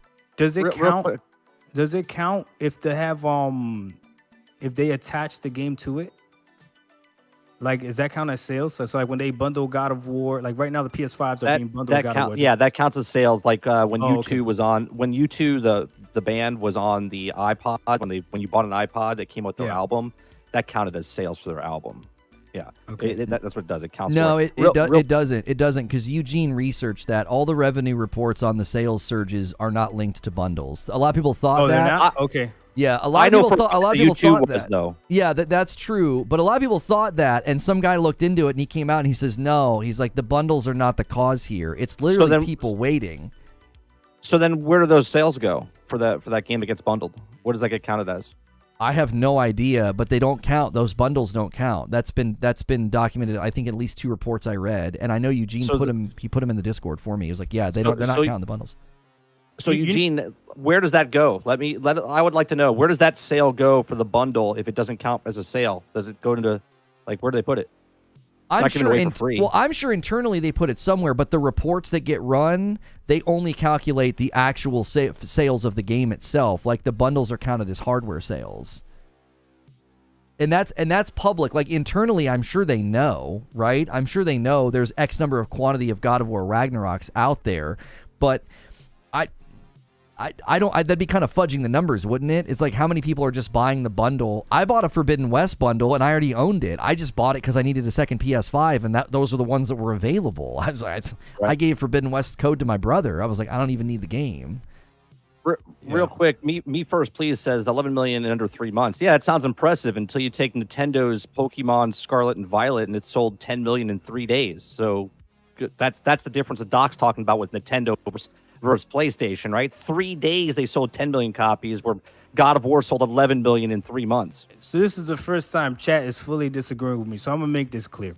The people that buy a PlayStation 5 for their exclusives, like really buy a PlayStation 5 for their exclusives, are Xbox fans. And okay, well, I got to press in on this. I got to press on this because this is bonkers to me. Why are people buying PlayStations then? Why are people buying PlayStation 5s? What are they buying it for? To be able to play all the other games, but they're not buying it just for their exclusives. What other games? To play the Call of Duties, to play the Apex Legends, to play the Fortnites, to play. Why do you think they had such an upper hand when it came to Fortnite in the negotiations? Because PlayStation, like I said, is like an Apple phone. It's just popular because of what they did with the PS4. I even made a video about it. The PlayStation 5 is riding on the successes of the PS4. What games right now would you tell me I have to get a PS5 to play? Forbidden West, played it, beat it, it was all right. What other game? And I could play it on the PS4. God of War Ragnarok, I can play it on PS4. This console here, anyone that buys this console for their exclusives only is truly an Xbox fan. I know that for a fact. Everybody else that's buying a PS5 is buying it to play a whole bunch of other games that you could be playing on the Xbox, yet they have the nerve to say Xbox has no games. But would they be an Xbox fan or would they just be a gamer? Well, I got to be facetious about it, but they'd be a gamer. Yeah. Right. I would say, I don't mess it up, 30. You got to let it ride. The chat is going crazy right now. Look at them. They getting mad. Look at them. But I believe what you're saying is demonstrably false, because as soon as PS5s have a surge in sales and they restock, all their first-party titles have like a 200% sales increase, which means they're buying the PS5s, so then they go and buy the first parties. Like, PS4 dominated for a handful of reasons. One of them was definitely Call of Duty and the deals they got with Call of Duty. 48% of the people that buy Call of Duty buy it on PlayStation. So you're not wrong that Call of Duty is likely driving tons of sales because they fostered loyalty with one of the biggest games in the frickin' world. But you can look at market patterns and see people buy a PlayStation for the first-party titles because the first-party titles have a humongous surge in sales the minute there's a PS5 restock. Yeah. Is it the first party that's bundled in? Because if that's the case, Eugene might have to check that fact again then. No. That's been dispelled. It's not because when it happened to Forbidden West, there weren't even Forbidden West bundles in circulation yet. Forbidden West had like a 200% sales increase when PS5s restocked. I don't know. I bought a PlayStation 4 for Spider-Man, and it was bundled with it. That's why I bought it, for the exclusiveness of Spider-Man that was on PlayStation 4 at the time. That's why I bought it. Dubear says, we buy PS5 for first party, but where do we buy our cross-platform games? Right. I'm pushing back on the notion. Doc is asserting that people don't buy PS5 for the exclusives. They don't buy Sony for the exclusives, and that's mind-blowing to me because that's like the number one thing Sony sells their platform on. Look at the latest trailers. That's all they talk about is their first-party games. They literally market the console on their first parties, but that's not why people buy the console? That doesn't make any sense to me.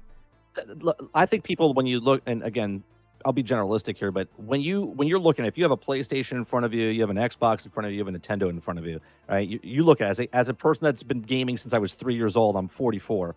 Okay, when I look at, I go at Nintendo, I go, they have solid games, but I don't want to buy that, right? I want to play first-party title games. I look at Xbox. I said, I'm not getting Xbox because I'm getting Xbox for Game Pass for the value of all the games that are included into that. PlayStation, I'm 100% getting that, going, yeah, I'll play Call of Duty, I'll play the other games, but I'm getting it for God of War, I'm getting it for Spider-Man, I'm getting it for Uncharted, I'm getting it for those first-party titles. The bonus is, yeah, I'm going to buy it for right now, new game comes out, Call of Duty comes out, I'm like, damn, Doc, you getting PlayStation 5? You're like, yeah, we're going to play Call of Duty. Lord, you getting that? We all get it because our friends are buying the systems, and that's what you go in on. And then on top of that, you're getting it for the first party tidals, right? Oh, you buy an iPhone just so you can have the blue bubble. But you know no what? That's other true. reason. You don't want to be the friend without the blue bubble. Listen. I'm not mad at Sony. They're selling remakes of games. What exclusive? They're selling remakes and remasters for $70. Oh, Xbox doing the same thing. So. Do you want to compare? Do you want to compare how many first-party exclusives have come out for the PS5 as compared to the Xbox Series X? Doc, you want to have that competition? No, don't do that. Don't do that. Why exclusive? Why do exclusives matter? Don't do that. Don't do that. Because that's what you just said. You just said where are the exclusives? Do you want to add them up? We going to call Returnal? Returnal, Ratchet and Clank. Yeah, why would it's on PC? Returnal's on PC. It's not exclusive anymore. Oh, remember? but it just came to remember Returnal. Remember that argument? It just came to PC. What are you talking about? I'm asking you to add up all the first-party exclusives that Xbox has and then add up all the ones that Sony has. Don't talk about how they don't buy it because of the exclusives. That's the main offer that Sony has. You think Sony dominated the market with status? That's how they dominated the market? 140 million in circulation because people want a status symbol? Get out of here. They've got better first-party offerings. They've got better first-party offerings. That's why. If that's the case, all 140 million people with a PlayStation 4 would have bought God of War Ragnarok. It's like a 5% base that bought it. Like a 5%. That's not great. That's not great. I see what he's saying. Right? I guarantee you there's more people playing Fortnite and Apex Legends and all these and Warzone on PlayStations than they are playing any first-party game. I guarantee it. But okay, but that's not. Go ahead, Mike. I was gonna say your point that you're coming from is you're coming from a hardcore gamer, and the people in this chat and you you play the first-party title games, right? Doc is, at least correct me if I'm wrong, is taking the stance of the other 95% of the player base that's buying it for the other third-party games because they really don't care. Because Doc's point is, if God of War only sold 11 million copies, that's with PlayStation 4 and PlayStation 5, and I forget, there's like 40 million PlayStation 5s in circulation right now, something like that. It's like 40 or 60, I forget what it is, right?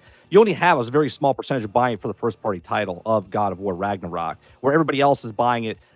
The 95% is buying for Call of Duty or Madden Football or FIFA and stuff like that. So I see where he's coming from. I don't know if it's coming across correctly as far as what he's saying. And I see where you're coming from, Lono, is saying, obviously, people are buying PlayStation 5s for first-party titles, but a bigger percentage facts is they're not buying it for first-party titles. They're buying it for the third-party titles on PlayStation. I'll take that. I'm not right, but I'm not wrong. I like it. You see what I'm saying? The bigger percentage is people buying it for non-first-party titles than they are for first-party titles. Yeah. Okay. I feel it. Right, but again, yeah, it's a false dichotomy to create this, to cite the numbers of like Fortnite and Call of Duty. Those are endemic games, especially Call of Duty. Fortnite's free, yeah. And Fortnite's free. Again, that's not a fair, that's a false equivalency because Fortnite is free. We got to be careful here because Nintendo Switch has dominated the market with saturation. They surpassed PS4, which is incredibly hard to do. And even Nintendo Switch titles only sell to a percentage of their user base. You would never say that that's then therefore not why people don't buy Nintendo for their first parties. Oh, out of the 120 million Switches that are out there, only this percentage bought this Mario game. So therefore, people aren't buying the Nintendo Switch for first parties. That's a non sequitur. That doesn't logically follow. Of course not, because you can't even make that argument because Nintendo has made it. Please, someone in the chat, tell me that you bought a Nintendo Switch to play third-party games. I guarantee you, there's people that have bought PS5 to play the latest Call of Duty. Of course. To play the latest 2K. Like, they'll literally tell you, I bought a PS5 so I could play the newest 2K. I guarantee they have. Oh, of course. I guarantee it. Yeah, exactly. The people that buy a PS5, they actually tell you, I bought this to play the exclusives, and I'm not lying, I didn't buy this to play third-party games on it, are Xbox fans. That's the fact statement. I think it's too reductionist. I understand where you're coming from. What are you playing Hogwarts Legacy on? My PS5 Oh. because I wanted the haptic. I wanted the haptic. Blue in the background was Yeah, this blue is the green colors in Reforge Gaming is just to lull you into a false sense of security. I knew it. Now I know. I knew it. It was smelling funny. You got Chat was smelling funny. I have so many super chats. Oh my gosh. Hey, he's got a Wolverine shirt on too. Oh. Yeah, Wolverine's coming to Sony exclusive. This was not an accident. I need to thank some of these super chats. Hang on. Game Pass is pseudo-publishing platform that pay for games, development at risk. Amazon did what they did to books to create their own market. Thank you for the $5 top. Rune with a $2 says, what separates Game Pass from Sony exclusives? Love you, Doc. Moneybag with a 5 spot. UK just says 74% of people buy PlayStation because of Call of Duty. And, well, listen. I will never debate that. I 100% think that Sony saw the future. They cut into that COD market, and that has 100% helped them because 48% of the people who buy COD buy it on PlayStation. That is a massive amount of people who are basically like, this is where I play COD. I got to buy a PS5. I got to stay on this market. So I will never dispute that. But I just think it's a little too reductionistic to be like, oh, anybody who's buying a PlayStation 5 for exclusives is an Xbox fan. I'm like, I don't know. I think there's a big percentage that buy it for COD. And I think there's a big slice of that pie that loves the exclusives. They love Spider-Man. They love. No, I'm sorry. You're not understanding what I'm saying. Okay. I see where the disconnect is. No. What I'm saying is the people that legitimately buy a PlayStation 5 for exclusives and mean it, like we literally mean it, are Xbox fans.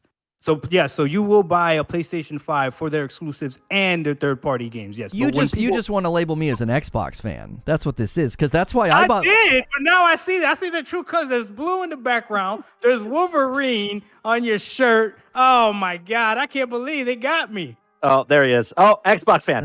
He's calm down. Back to Xbox. Yeah, he's back to Xbox. Does that make you feel better? There you go. He look better too. Look at that. The way that shines off your skin. Look at that. Look beautiful. I have a generalistic statement here, right? Forbidden West came out, and how many copies did it sold? 10 million, 11 million? Right? I forget what it was. I'm not sure. I can look. I don't know. Right? And then Ratchet and Clank, how much did it sold? Spider-Man sold like 13 million, right? God of War sold 11 million, right? So you could generalistically say that the same people that bought God of War bought Horizon Forbidden West, that bought Forbidden West has Spider-Man. 20 million copies sold. That's for after a year is actually, That's a I would lot. say, Right. very impressive. That's pretty good. very impressive, right? So that's a good percentage. So, but the same people that bought Ragnarok probably bought the other first-party title, which then bought the other first-party title, right? Because that's what they want. They want the first-party titles. But there's still a bigger percentage that don't buy them for first-party titles, right? So I see what he's saying. I don't know about the Xbox fans buying it though, right? I think if you're an Xbox fan, you're an Xbox fan. I don't think those colors bleed in. Now, if you're a gamer and you'll buy a console wherever the games are that you want to play, I don't think you're on a team, right? I don't think you're an Xbox or a PlayStation or a PC or a Nintendo. I think you're a gamer and you buy where you want to play the games. I think, Doc, you're labeling people saying that they're Xbox fanboys that are coming over to play PlayStation, which I think that's false. I think the people that are gamers play games where they want to play, and people that label people as like, well, you're an Xbox fan. If they are an Xbox fan, they ain't touching the PlayStation controller. They ain't touching anything that PlayStation's making, and vice versa. So what you're saying is that I'm actually a neutral. I would just say you're a gamer. I would say you're a gamer. If a game comes out that you're interested in and you're buying it on Nintendo, you buy on Nintendo. So right? when Like, I for talk instance, trash about PlayStation, it's not because I'm biased. I don't think you're biased. I think you're playing the games where you want to play, right? So like I bought a Nintendo Switch because of Marvel Ultimate Alliance, right? It was an exclusive on Nintendo. I couldn't play it anywhere else. So I bought a Switch, and that's why I bought a Switch, right? I bought a PlayStation 4 when it came out because of Spider-Man, because I wanted to play Spider-Man, right? Yeah. I play Xbox because the Game Pass, right? You'd be an idiot not to get the value of Game Pass, right? So I wouldn't be considered a fanboy of Xbox or PlayStation. I'm just a gamer. I play and go where the games are. That's where I do. That's fair. I couldn't stand the PlayStation 4 controller, but the PlayStation 5 controller, I wish the D-pad was below, but the DualSense totally converted me to I like both now. I love an Xbox controller. An Xbox controller feels like home to me, but the DualSense now, I'm like, this is comfortable. I love the haptics. I love the feedback in certain games. Like, it just has such a great feel. And what's funny is the first time I ever played a PlayStation game was The Last of Us, and I borrowed my brother's PlayStation to play it. And I was like, I got to get a PlayStation for Spider-Man, because when I saw those commercials, I was like, I absolutely must play. And what's funny is this Doc's going to be like, see, I told you, I'm right. I was a big Xbox guy back then. I was like, I got to play Spider-Man. Like, I need to play Spider-Man. Like, I grew up on comics. I was like, Spider-Man is the best. I got to do this. And you're like, see, I'm right. The funny thing is, though, is over the years, Thank you. over the last couple of years, this is They going to bamboozled you. It's okay. this is gonna sting. I get accused of this. I get accused of being a Sony fanboy. I 100% lean Sony right now. It's pure magnetism of games. Like, I just go to where the games are, and I'm like sitting. No, you don't. No, you go to where the gimmicks are. The gimmicks? You just said you like the haptic feedback of haptic this feedback thing. for No, Hogwarts. because Hogwarts is also on Xbox. You go for where the gimmicks are. Well, I get- well, What hang is on. this? What is this? Is a gimmick. I get I try more to than correct him. This is a select No. button. This is a Yeah, but select button. He got Hogwarts because of the exclusive content, not because of the haptic feedback. I was trying to say that when I we get started more. I arguing get more earlier. content. I get more Yeah. content. I get Yeah. more missions. I can't. I get more potions. I get a special shop. No, I actually do. No, I go where the games are because I want Starfield to be an amazing game. Because I've told people before, I'm like, I really don't care where the games land. I truly don't. I actually will play games on my Xbox typically. If it's a multiplayer-oriented game, that's where I go, because that's where my friends list is bigger. I think Microsoft's UI, I think their social features are 1,000 times better than Sony. So if I'm going to be doing a game night or getting people together, I much prefer to be on the Xbox. I do. I'm like, this is just so much faster to send invites and make a party and get people in. And so I am pulling for Starfield to crush it, because then I can start to have that I'll be like, boom, now I'm over here playing. I love, this is another thing that's a little unfair. I fell out of love with PvP because I played Call of Duty for a decade and I just got sick of it. And now I gravitate more toward narrative-driven games, and I love third-party action-adventure games. I just love them. I done got bamboozled. I love them. So, like, Ghost of Tsushima is, like, one of my favorite games, right? It's one of my favorite games. What's that Netflix show, the Tinder Swindler? That's what he just did to me. That's what he just did to me. Yeah. He's been talking to me for like 2 months. Peppering me up, chat. Peppering me up. I thought I was coming. Long con. Yeah. I never said that I was like Mr. Pro Xbox. I'm actually super hard on Microsoft, super hard on Xbox. Like, I will say this, Lono. I will say this, okay? Because I've watched your content, obviously. I believe you.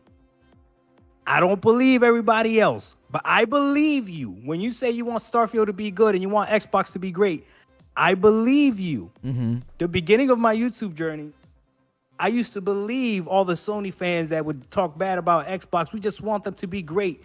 And little by little, I started seeing great things from Xbox and playing those old games that I never played that were great to me. And I'm like, what do you mean? Like, there's still people to this day that can't give Hi-Fi Rush credit. And it's like, do you really want Xbox to succeed? Right. Because they really don't. It's like they have a hatred for Xbox. So when you say that, I believe you. Yeah. I'm gonna be watching, Lono. I'm gonna be watching though. I like Hi-Fi Rush. My daughter's been playing it and she's super far in it. She loves it. I have to help her every once in a while. But she absolutely loves it. And I really look at that ecosystem and I say, if this ecosystem can succeed, that's good for gaming. Like when Xbox succeeds, it's better for the market. You want them in there saying, we have great titles, we have great things to sell. And Vengeance is asking me a question. This comes up all the time. He says, you're saying you don't care where they land, so would it therefore be better if they landed everywhere? $10 super chat, thank you. No. First-party exclusives are so good for the market. We've proven that with Nintendo and Sony in this discussion. I hope Starfield proves it. I hope Forza Motorsport proves it. I do. It's like, come on, get out here on the market and prove that you got good products, because Minecraft Legends isn't limited to Xbox, but it is owned by Xbox, and you would hope that they're investing heavily in it. Because you got Fable, you got Avowed, you got Hellblade 2. Sadly, the next game from Ori and the Blind Forest, Moon Studios, won't be another Ori game, but they're working on, I believe, a third-person RPG. I want it to be amazing. I want Rare, the guys who make Sea of Thieves, I want Everwild to be amazing, because I just want games to play. Like, I don't care where I play them, you know? Yeah, but why would anybody not want a game to succeed, right? Like, I think more people are upset because they don't want to spend their hard-earned money and then the game comes out incomplete. I don't think anyone wants a game to fail. I mean, I guess there is someone out there that likes things to fail, wants to watch the world burn, but I think majority of the population doesn't want a game to fail. Yeah. Right? That's just more things they can dive and put their time into if they like it, right? I don't know. I talk about a lot of stuff about giving crap to games because they give us the fuel to make crap about their games, right? They come out with a game, it's broke, unfinished, right. Bugs galore, and we have to talk about it. Where games come out like Hogwarts, where it comes out and it's got a little bit of bugs and issues with PC, but for the most part, it's a complete game and people love it, right? So I don't know why anyone would root against a company failing to make a game. Somebody says, can you say the same for third-party timed exclusives? No, I don't. I have a whole talk show about how when Sony paid for Hogwarts exclusives for a year, I said that I don't like that. People are like, he's pro-Sony. I have a whole talk show about, I feel like paying for timed exclusives in games is a bygone era. I don't like it. It feels gimmicky. I feel like you're slicing the game up.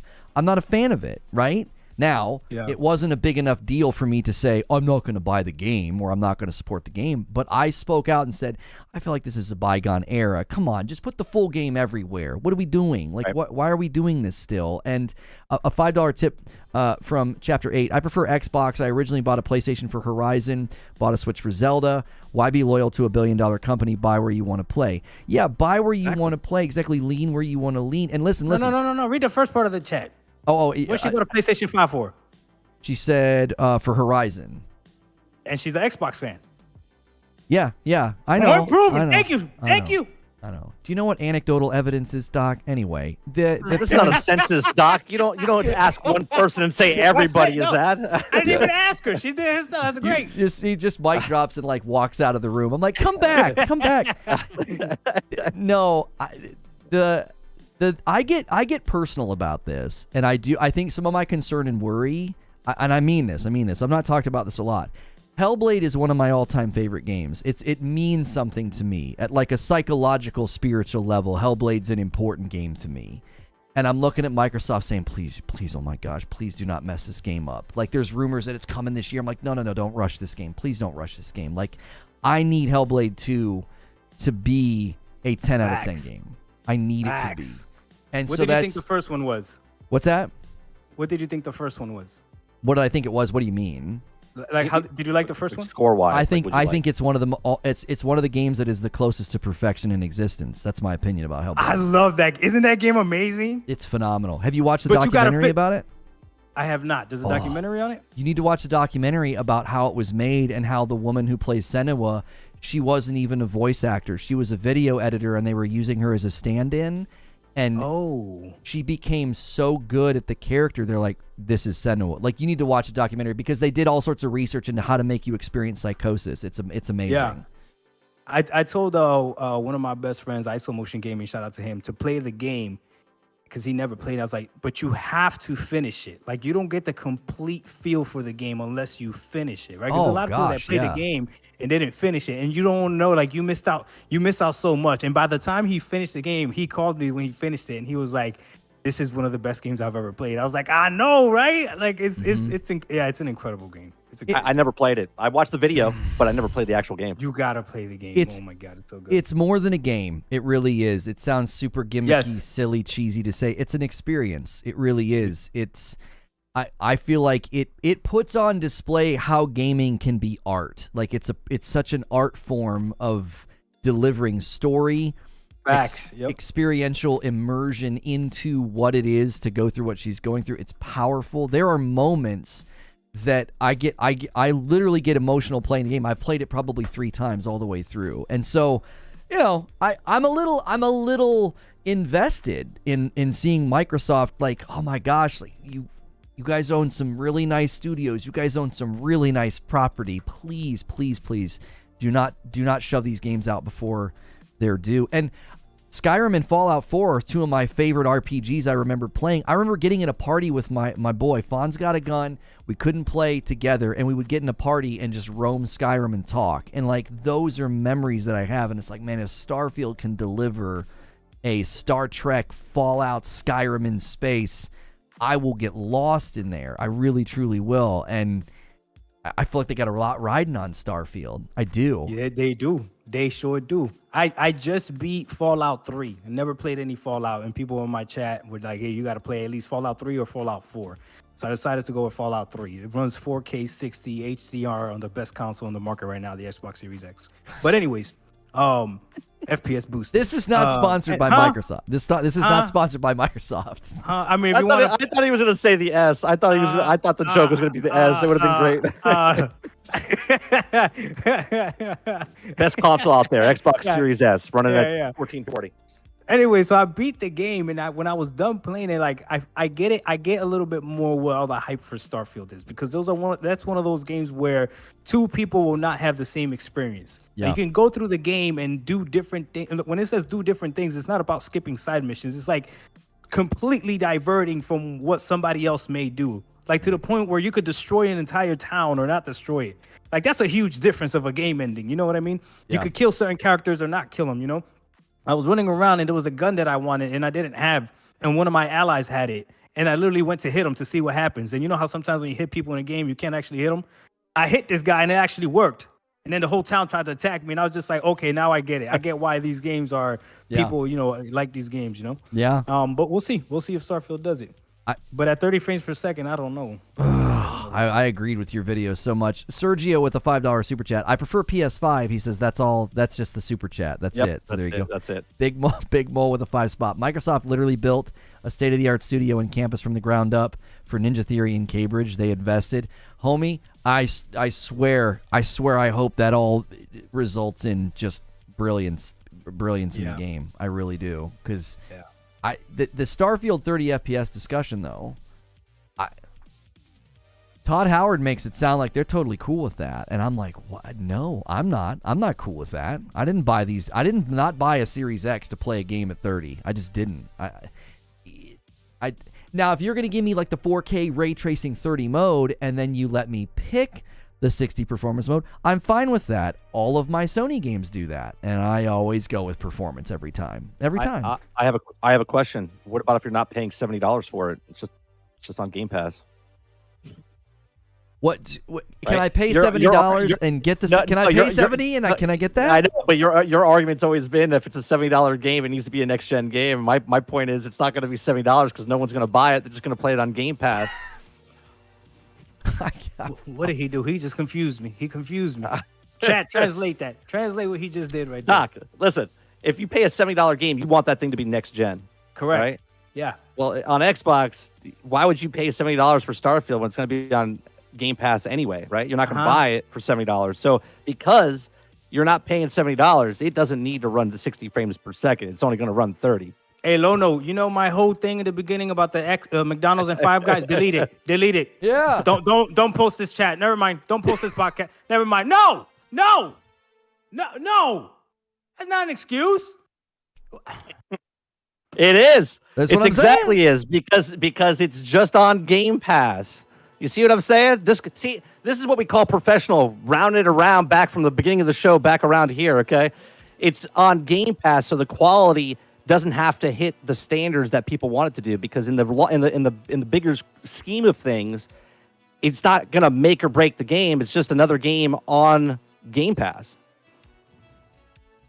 Your mic, you messed your My mic. side. There you go. I thought you were on my side. This is a book of lies. I'm on my side. I don't even know what console is purple. Why he's got purple on? What is that? It's a blue royal chair. blue. I knew it. It's I a knew it. royal Oh blue. my God. Is it? I is don't own a blue chair? PlayStation 5. I don't own a PlayStation 5, so Yeah, Chat, he they doesn't got have a me. PS5. Chat, they got me. yeah. Oh, he's a Stadia fan? Somebody says you're a Stadia fan? Yeah, I'm a Stadia fan. Yeah, no, I didn't buy Stadia either. I hear where Mike's coming from. I think it is. I think it's difficult to say I'm going to hold you to this standard when I didn't buy the game. Like I do. I think that's a hard ask. I mean, after everything I just said, this podcast, I can't really rebuttal that. I mean, I'm gonna look crazy. Yeah. Damn, Mike. Okay. All right, 30. All right. The hope. we were here. I thought, yeah. Okay. Yeah. Well, the hope would be that Microsoft has a vested interest in first-party titles being ambassadors for Game Pass. And so if a game comes out and looks like trash, that's not they're not going to abide that. Like I do think there is that worry about like the diluting effect, but I also think after what happened with Halo, I don't think Microsoft's going to stand idly by and say, oh, no, sure, it's totally fine if our Game Pass flagships run and perform terribly and get terrible reviews. That will reflect poorly on Game Pass. A great example, Forspoken reflects poorly on the PlayStation, even though it's a timed exclusive. Like, it's not even a first-party PlayStation game, but nobody thinks of it that way. They're like, Forspoken runs bad. That's on Sony. And it's like, oh, but not really. But that'll happen with first-party titles if they land on Game Pass. By the time Forsaken gets over to Xbox, it'll have 2 years to fix itself. It'll be fine. They can just fix it over time. Yeah. Well, I want to give opportunity for this because I do feel like the train of the conversation has slowed down. I always can kind of sense that, and so is chat. So, like, guys can like get it out of your systems. Do I have any more super chats to thank? No, that's it. That's it. Man, you guys were so generous today. During this segment, we want to make sure and support guests when they're on. So I want to start to just kind of ask Doc about content, how he got into it, how he got into his channel. But I also want to make sure you guys check him out, right? It's right there underneath him, DocDark1985. All right, there's an underscore in there. Yes, sir. Check him out. If you just go to YouTube and search for Doc Dark, you'll find him, right? Because he got somebody reacted to one of his videos a while ago, and I know that got a lot of people looking for him, which is good. Yeah. It's good. Yeah. I am always interested. I used to do this all the time. I would kick off a show and ask the guest how they got into content creation. I wanted to kick it to the end of the show because I want people to be able to like click on the vid, get right into the debate. And I have a feeling this won't be the last time he's on this show either. This was a lot of fun. I know you guys enjoyed it. And why? I said no more super chats. What are y'all doing? 2 from Big Itty, 2 from Hilly, and 1 from Virus. I'm not even going to read your messages because you didn't listen. I'm not reading messages. Thank you. Seriously, thank you for the super chats. So, I first of all, when did you get into creating content? Because I don't know if it's been that long, and like, how did it even happen? It's been, I think, 3 years now since I started making videos, and oh man, this is gonna sound bad. Gaming is not, or at least 3 years ago, or at least around the crowd where I work and my friends and stuff, is not something that's extremely popular. It's more of like it's viewed in a negative way typically. If you say like I'm a gamer, it's viewed in a negative way. Okay, I don't know how many other people feel that way, but just around. It was like that when I was a kid growing up. It was like that. I was the outsider. Yeah. Right, but if you're an adult and you say you're a gamer, No, I get it. Like, yeah, but yeah. If you're an adult male and you say you're a gamer, it's like So for me, it turned into, I just wanted people to talk to about gaming, and I didn't care if it was 1 or 2 people. I had my I used to make videos on my laptop before, and it would be the same thing. I would just be in my bathroom and I would just talk to the camera, and it just started that way. And it would start at first with just my friends that would subscribe and stuff. And at the beginning, everyone's, laughing at you, making fun of you, like, why you're making, YouTube content or whatever.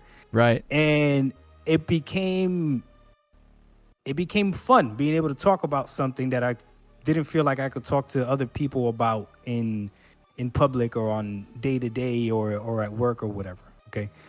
And little by little, man, it just kept growing and it kept growing and it kept growing. And I think people liked the approach.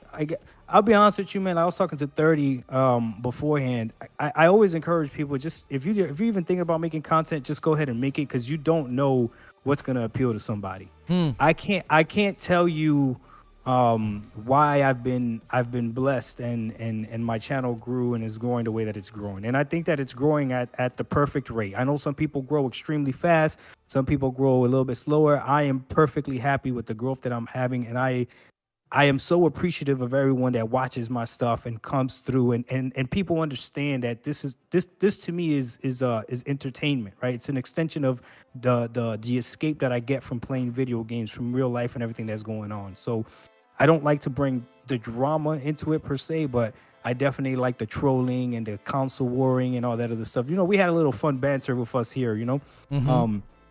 And I just didn't. And for me, it wasn't. I wasn't looking at it to be a career. I wasn't looking at it to make, ridiculous amount of money. But obviously, if I'm turning on a camera, I want people to watch, right? Like, I think that's a little weird when some people say, I make content for myself. I don't care if people watch or not. Because if that's the case, you could just make a video and make it private if you don't care, right? Right. Yeah. So I'm not gonna lie to the chat. Like, I make my videos, and I hope you guys watch it. I hope you guys go to my channel. I hope you guys, support or whatever. But I make my videos, and it's me in a tank top, in whatever background I'm in. If I'm visiting my family in Illinois, I'm over there. I'll put up my little tripod, and that's something that has helped me out. Like, I talk to a lot of different content creators. Because my content is so basic, I can make it anywhere. Yep. And there's nothing really restricting me. You know what I mean? Like, I could get off this podcast right now and literally within 10 minutes have a video uploaded. I don't even pick my thumbnails. I don't even put anything in on the screen. It's just, you see me, right? Mm-hmm. Mm-hmm. And I know if I focus on thumbnails and titles a little bit more and hashtags and all of that stuff, I'm sure it would grow and everything. But like I said, I'm happy with my growth from where I'm at, right? I'm content. Started making content, started picking up, and then I'll be honest with you, Lono, it was a lot of people like you and 30 that, man, you guys just gave me a chance. You guys would have me on your platforms. All it takes is one person to see your video, go into somebody else's chat, and boom, next thing you know, you're somewhere. Or somebody making a reaction video out of you, whether it's a positive or a negative reaction video out of you, You know what I mean? Yeah, Because I have yeah. plenty of negative reaction videos of me out there as well that still also garner attention. And even though what that person was saying might be correct, when they come to my video and they watch a few of my videos, now they're saying they might get a different perspective. Some people just follow just to disagree with me. And that's okay too, right? Because I'm viewing it as you're just out here just trying to escape. Listen, when I click on Reforge Gaming during chow, right? When I'm at work, sometimes it's just because I don't want to be in the office and I can't actually leave the office. But the closest thing I could do is put my headphones on. Mm-hmm. And they know that I'm eating. And I'm listening to you talk about Game Pass and Xbox. And I'm fuming. I'm fuming, right? But it's taking me away from the office. Right, yeah. You know what I mean? Just for that little second on something that I can get mad about it and then put it down and then it doesn't matter. Or I can agree with you, get it down, doesn't matter. I see Cowboys in the chat, and now your mama knows he's in the chat. He's another one that does this for entertainment. He would go back and forth with me, and it's a newfound it's a newfound passion for me. But like I always say, there's levels to this, and I need the chat to understand that different content creators take this more serious than others and do things differently. And you should be able, the same way as gaming goes, you should be able to enjoy the indie titles as you enjoy the AAA titles. And there might be times where you might enjoy the indie title just more than that AAA title, and that's okay. I don't know what the production value is, for you, Lono, or for you, 30 or whatever, right? But this camera that I got right now on my computer is a little camera from Amazon. This mic is a Blue Snow mic that I got from Best Buy, actually. It was on sale for $30. I got $60 setup. You know what I mean? The laptop is an old laptop. It's got a 1660 Ti in it. You know what I mean? So it is what it is. And then most of my videos are made on my phone, which a lot of you already have. Yes, I was talking all that trash about iPhones because I don't have one, so I don't have a blue bubble. But I don't know, man. It's just I like it. I have fun, and I have so much fun when I see people like you guys react to it. Like I saw your reaction video that you did, Lono, right? And you were like, "Oh, this guy's," and you could picture where I'm like when I'm stopping and I'm thinking and I look annoyed or whatever, right? Right? Everybody got something different that they bring, so I just appreciate it, man. And I like I told you before off stream, I really appreciate it, man, for you having me on your platform. I really do, because I know this is gonna, bring more attention. But more than that, I hope that we were able to entertain people, and for 2 hours we were able to grab people and take them away from something that they might be going through. That stuff really matters, right? That's all I got, brother. Yeah, I love that. You just kind of. You say that you struggle in the live environment. I mean, I didn't have to ask any more questions. I mean, you just went. You know what I'm saying? I think that's one of the reasons your videos do well is I cut my teeth in the live environment. So when I go to make a video, I just do it in one take. Like, I don't do all this editing and stopping and stuff. And the first time I watched one of your videos, I was like, this is another guy that just goes, And there was a level of jealousy. Like, I watched your content, I'm like, he's just saying whatever he feels like saying. Like, he's not following the whims of the news cycle. He's not, beholden to making sure he's doing like a news read and all of this. And I changed my content somewhat. It was influenced by what you were doing. We heavily started saying, I just need to start going opinion. Like, just put the opinion on the thumbnail, the title, and do a show open that's more opinion-based. And I enjoy my content way more now. And I know it was a ripple effect and like a reverberation from watching your videos and thinking, even all the ones I didn't react to, I would just watch them because I was like, this is enjoyable just to hear what somebody thinks. And there were times I'm like, I don't agree with him at all. But like, but I don't have to ask the question, well, what does Doc think? I was like, I know what he thinks. Like, there's no doubts, Yeah. That's awesome, man. With going down like that route of like pure opinion, right? Mm-hmm. Do you sometimes though feel like it's hard to make the content, or like you can't find anything to talk about? Like, do you notice it being a little bit easier when there's a news cycle surge? Because like that is something that we're always frustrated by. Is like, if everybody shuts up and nothing's happening in the gaming world, it's like, what are we going to talk about? Like that's a frustration point with my daily shows. Do you experience like that to any degree at all? I do. And I try to not just make a video just because I feel like I need to make a video, right? But the more you do this, you do realize that if there's a hot story going on, you know that video typically is gonna do a little bit better or whatever. It's funny for me for my channel because I'm mostly an Xbox centric channel, but if I put PlayStation on the title, that video skyrockets, right? So if I put PlayStation, because I get the people that agree with me go in, and then the people that want to hear me talk nonsense come in, and because it's opinion based and it's not coming from a place of fact, they're allowed to disagree and still feel correct in their disagreement. And then my comment section then sometimes goes off, and then that becomes its own little thing as well. It does become difficult, but the reason why I told you that I feel live shows are a lot more difficult, and I could do it like this when we're just talking and interacting with each other, but like for you, when you just turn on the camera and you just go, man, because sometimes there's moments of silence where that silence feels deafening. You got to keep going. You got to like keep that going. I don't know. I honestly don't know how you guys do it. I used to do this thing called 30-minute sessions with Doc, where I would go live, but it would just be for 30 minutes. And I would remember just looking at that counter, right? I'm like, okay, all I got to do is just hit that 30 minutes. But we've been going live for, how many hours we've been doing this now? 2 hours almost? 2 hours and 9 minutes. Right? That's a little bit different though, because I'm interacting with you guys and I'm looking at the chat and you guys are coming in and I'm bouncing off of you guys. But when you're doing it just by yourself, that's really difficult. So for everyone out there, if you guys see live channels like this, understand it's not easy. It's not easy to constantly keep entertaining. The other thing is you have to time when people can't call you, when something doesn't happen. You got to hope nothing's going on, that there's no emergency, all that other stuff. Right. For me, if I'm in the middle of a 10-minute video and something happens, I just cut the video. I'll finish the video later, or I'll retake the video later. You're going live. It's a lot more. It's a lot different, So I admire everyone that does lives. But I'll be honest, a lot of my growth has been coming from being able to be on live shows. So, because again, this will stay up on YouTube, people will rewatch it, and everyone that's watching it right now is getting a sense for who I am, and they'll go subscribe, and it's pretty cool. But yeah, overall, to answer your question, simple. It does get hard, but I would assume we all go through it, right? I'm assuming 30 goes through the same thing, right? Has difficulty sometimes.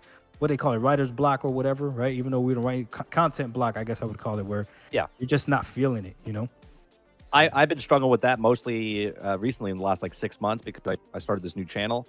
Like, I'm motivated, and then all of a sudden I get not motivated, right? Like something happens, you're not in the headspace. Something happens in the news story, and you're like, oh, I'm gonna talk, and then you're like, nah, I'm good. It's a struggle. It's a struggle, especially. We talked before the show. I don't write anything down. Like I've been trying to structure more to do stuff, but I'm a bullet point guy. Like I'll put one word, and then I'll go on for 10 minutes based on that one little word that's on the sheet of paper, right? So. Yeah, I used to be the same way, bullet points, super rough outline, and now I've gone full monologue. Like I open my show and I go for 10, 15, sometimes 30 minutes doing basically a monologue, and it's my favorite part of the show now. I got some feedback yesterday. I asked some people, let me ask you guys, what do you think of the show opens? We've been doing it for a couple of weeks. They're like, they're great, but they get a little long. Like in a live environment, I'm not looking at chat for half an hour. That's nuts, right? Like I'm just talking for 30 minutes. Yeah.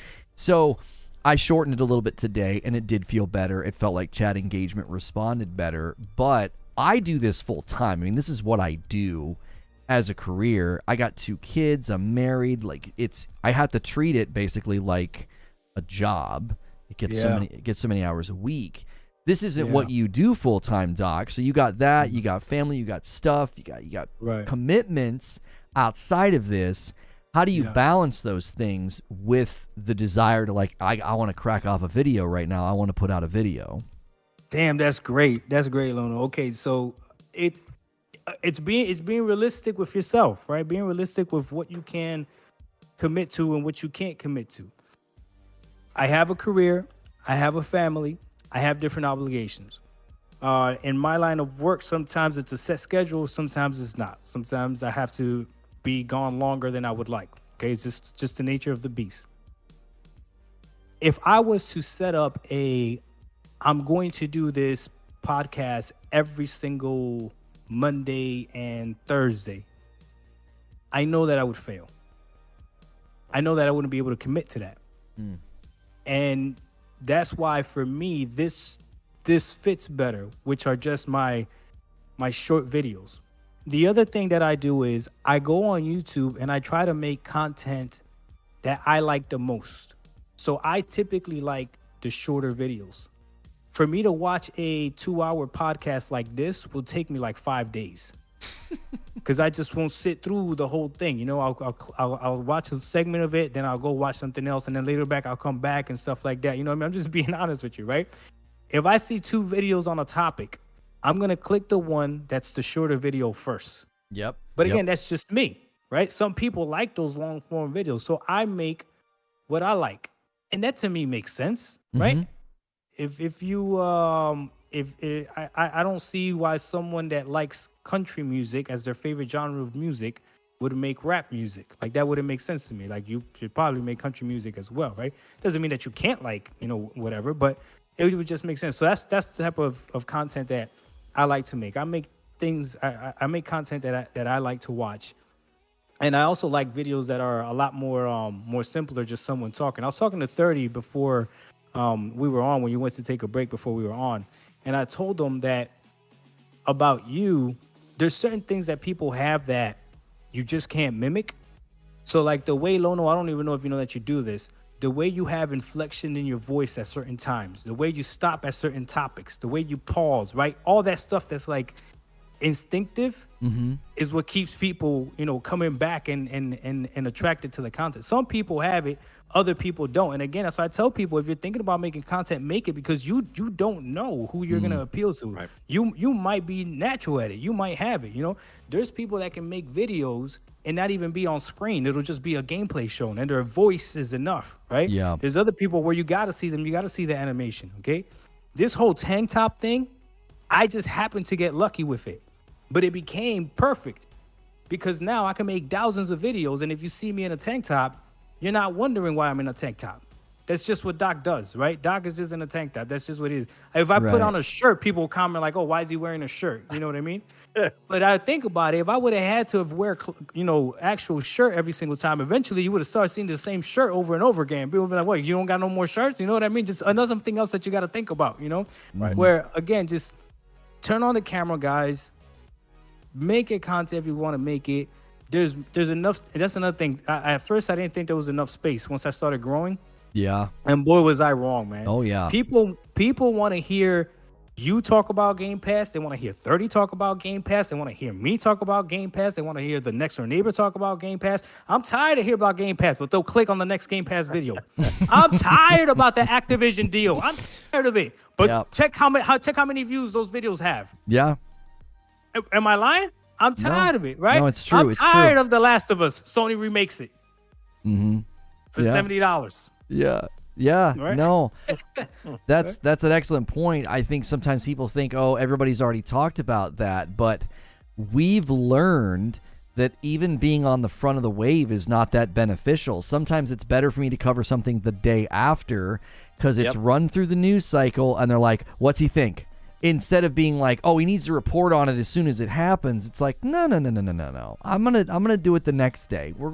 I just started telling people, I was like, we'll do that tomorrow. We'll get to that. Like, and having that confidence and knowing that if I bring enough value and I do what I'm supposed to do, then people will tune in. And I love that you said you create content that you like, because for the longest time, I did a podcast with a guy for a while, and that was something that he said that always stuck with me, and I started parroting it. He said, you know, write the book that you would read, make the movie that you would watch. And the reason I think that's such great advice is if you're making the kind of content you would consume, then you're in the best position to critique it.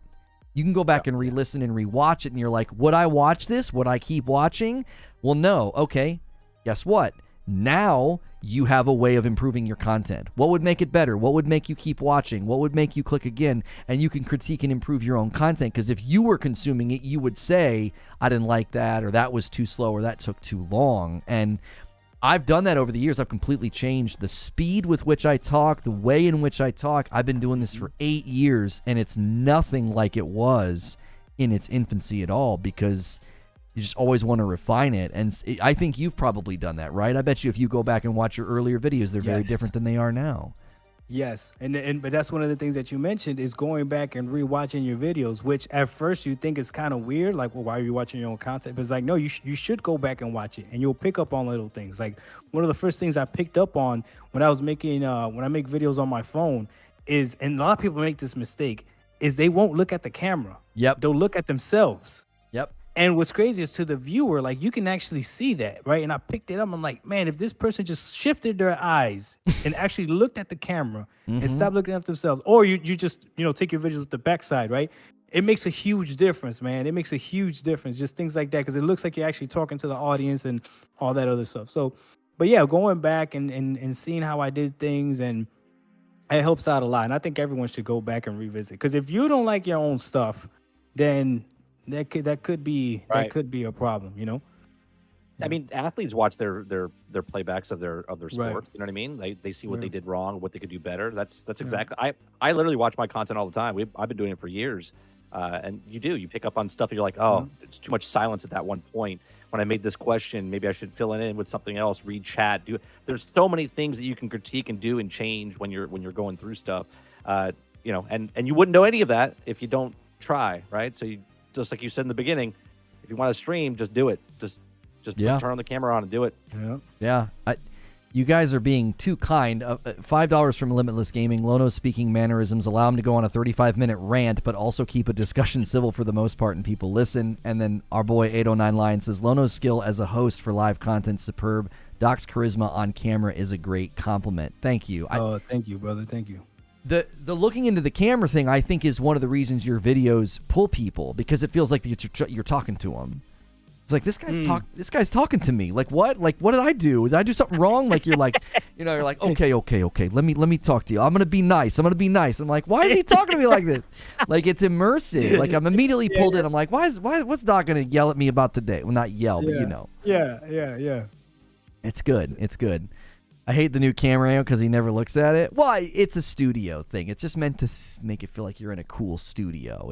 It's a gimmick. It's a gimmick. That's right. It's one of the reasons I never wrote stuff down, is because when I'm speaking just from the hip, I'm looking at the camera. But if I write stuff down, that's a good point. You start reading and you start looking towards the actual script. And I even thought about getting one of those like teleprompter things where you put it on the screen and you can move it. But I was like, nah, that's too much work. I was like, I'm just gonna shoot from the hip. You know what I mean? I said this before the stream. Someone came in one of my channels and said, man, I would love if you wrote, like, gave the closed caption and wrote your script in the thing. And I wrote back and said, brother, I don't have a script. I'm literally just speaking from what's off the top of my brain right then and there. And to go back and type all that stuff, I don't have time for that.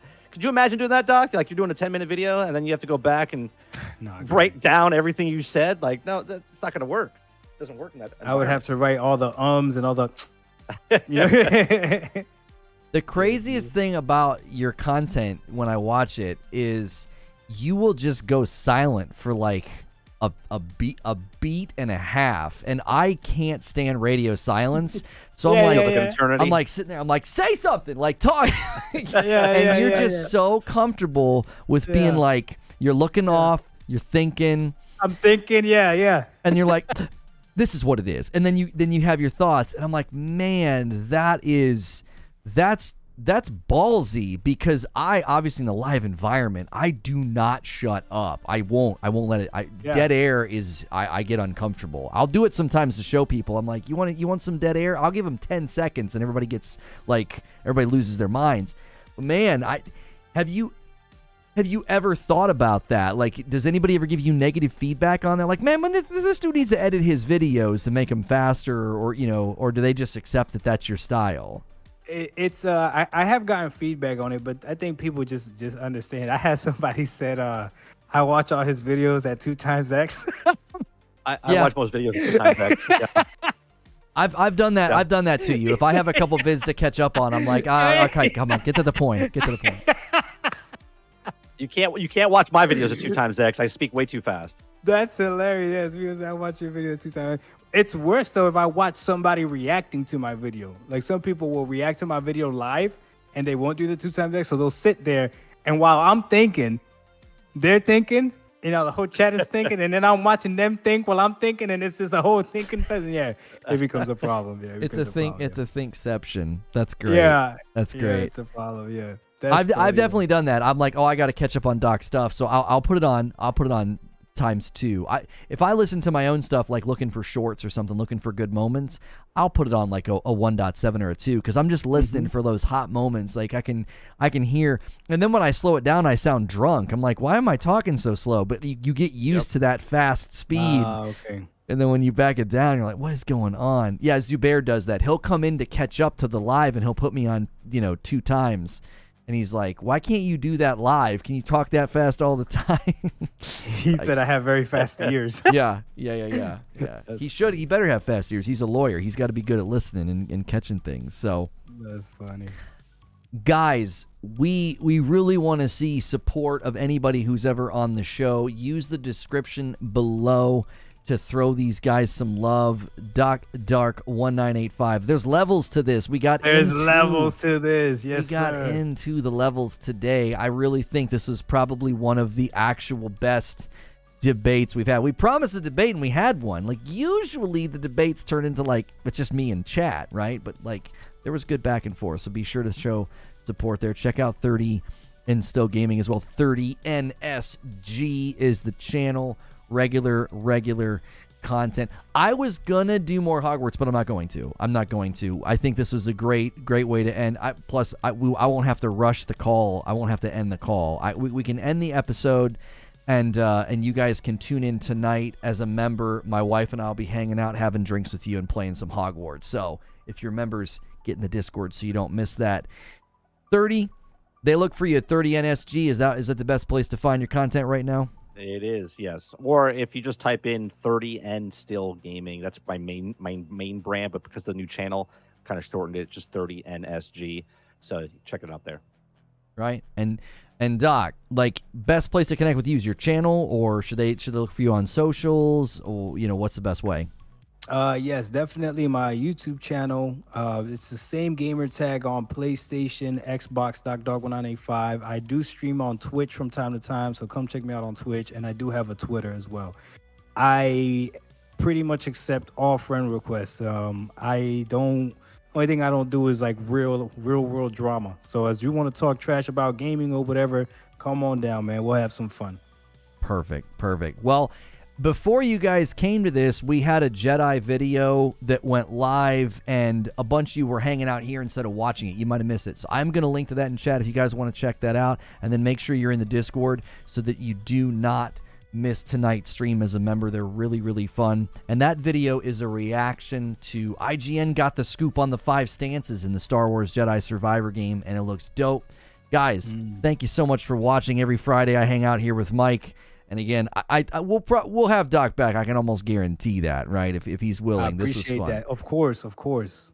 This was fun. So the links to both these gentlemen are right in the description. They made it really easy on YouTube. You can just click their name, and it'll take you to their channel. Super easy. So if you're watching the past broadcast, give them some love. If you're listening to this in any of the locations that this hits, you just go to YouTube and search for these fine gentlemen and throw them some support. Thanks so much for listening and watching. We'll see you next time.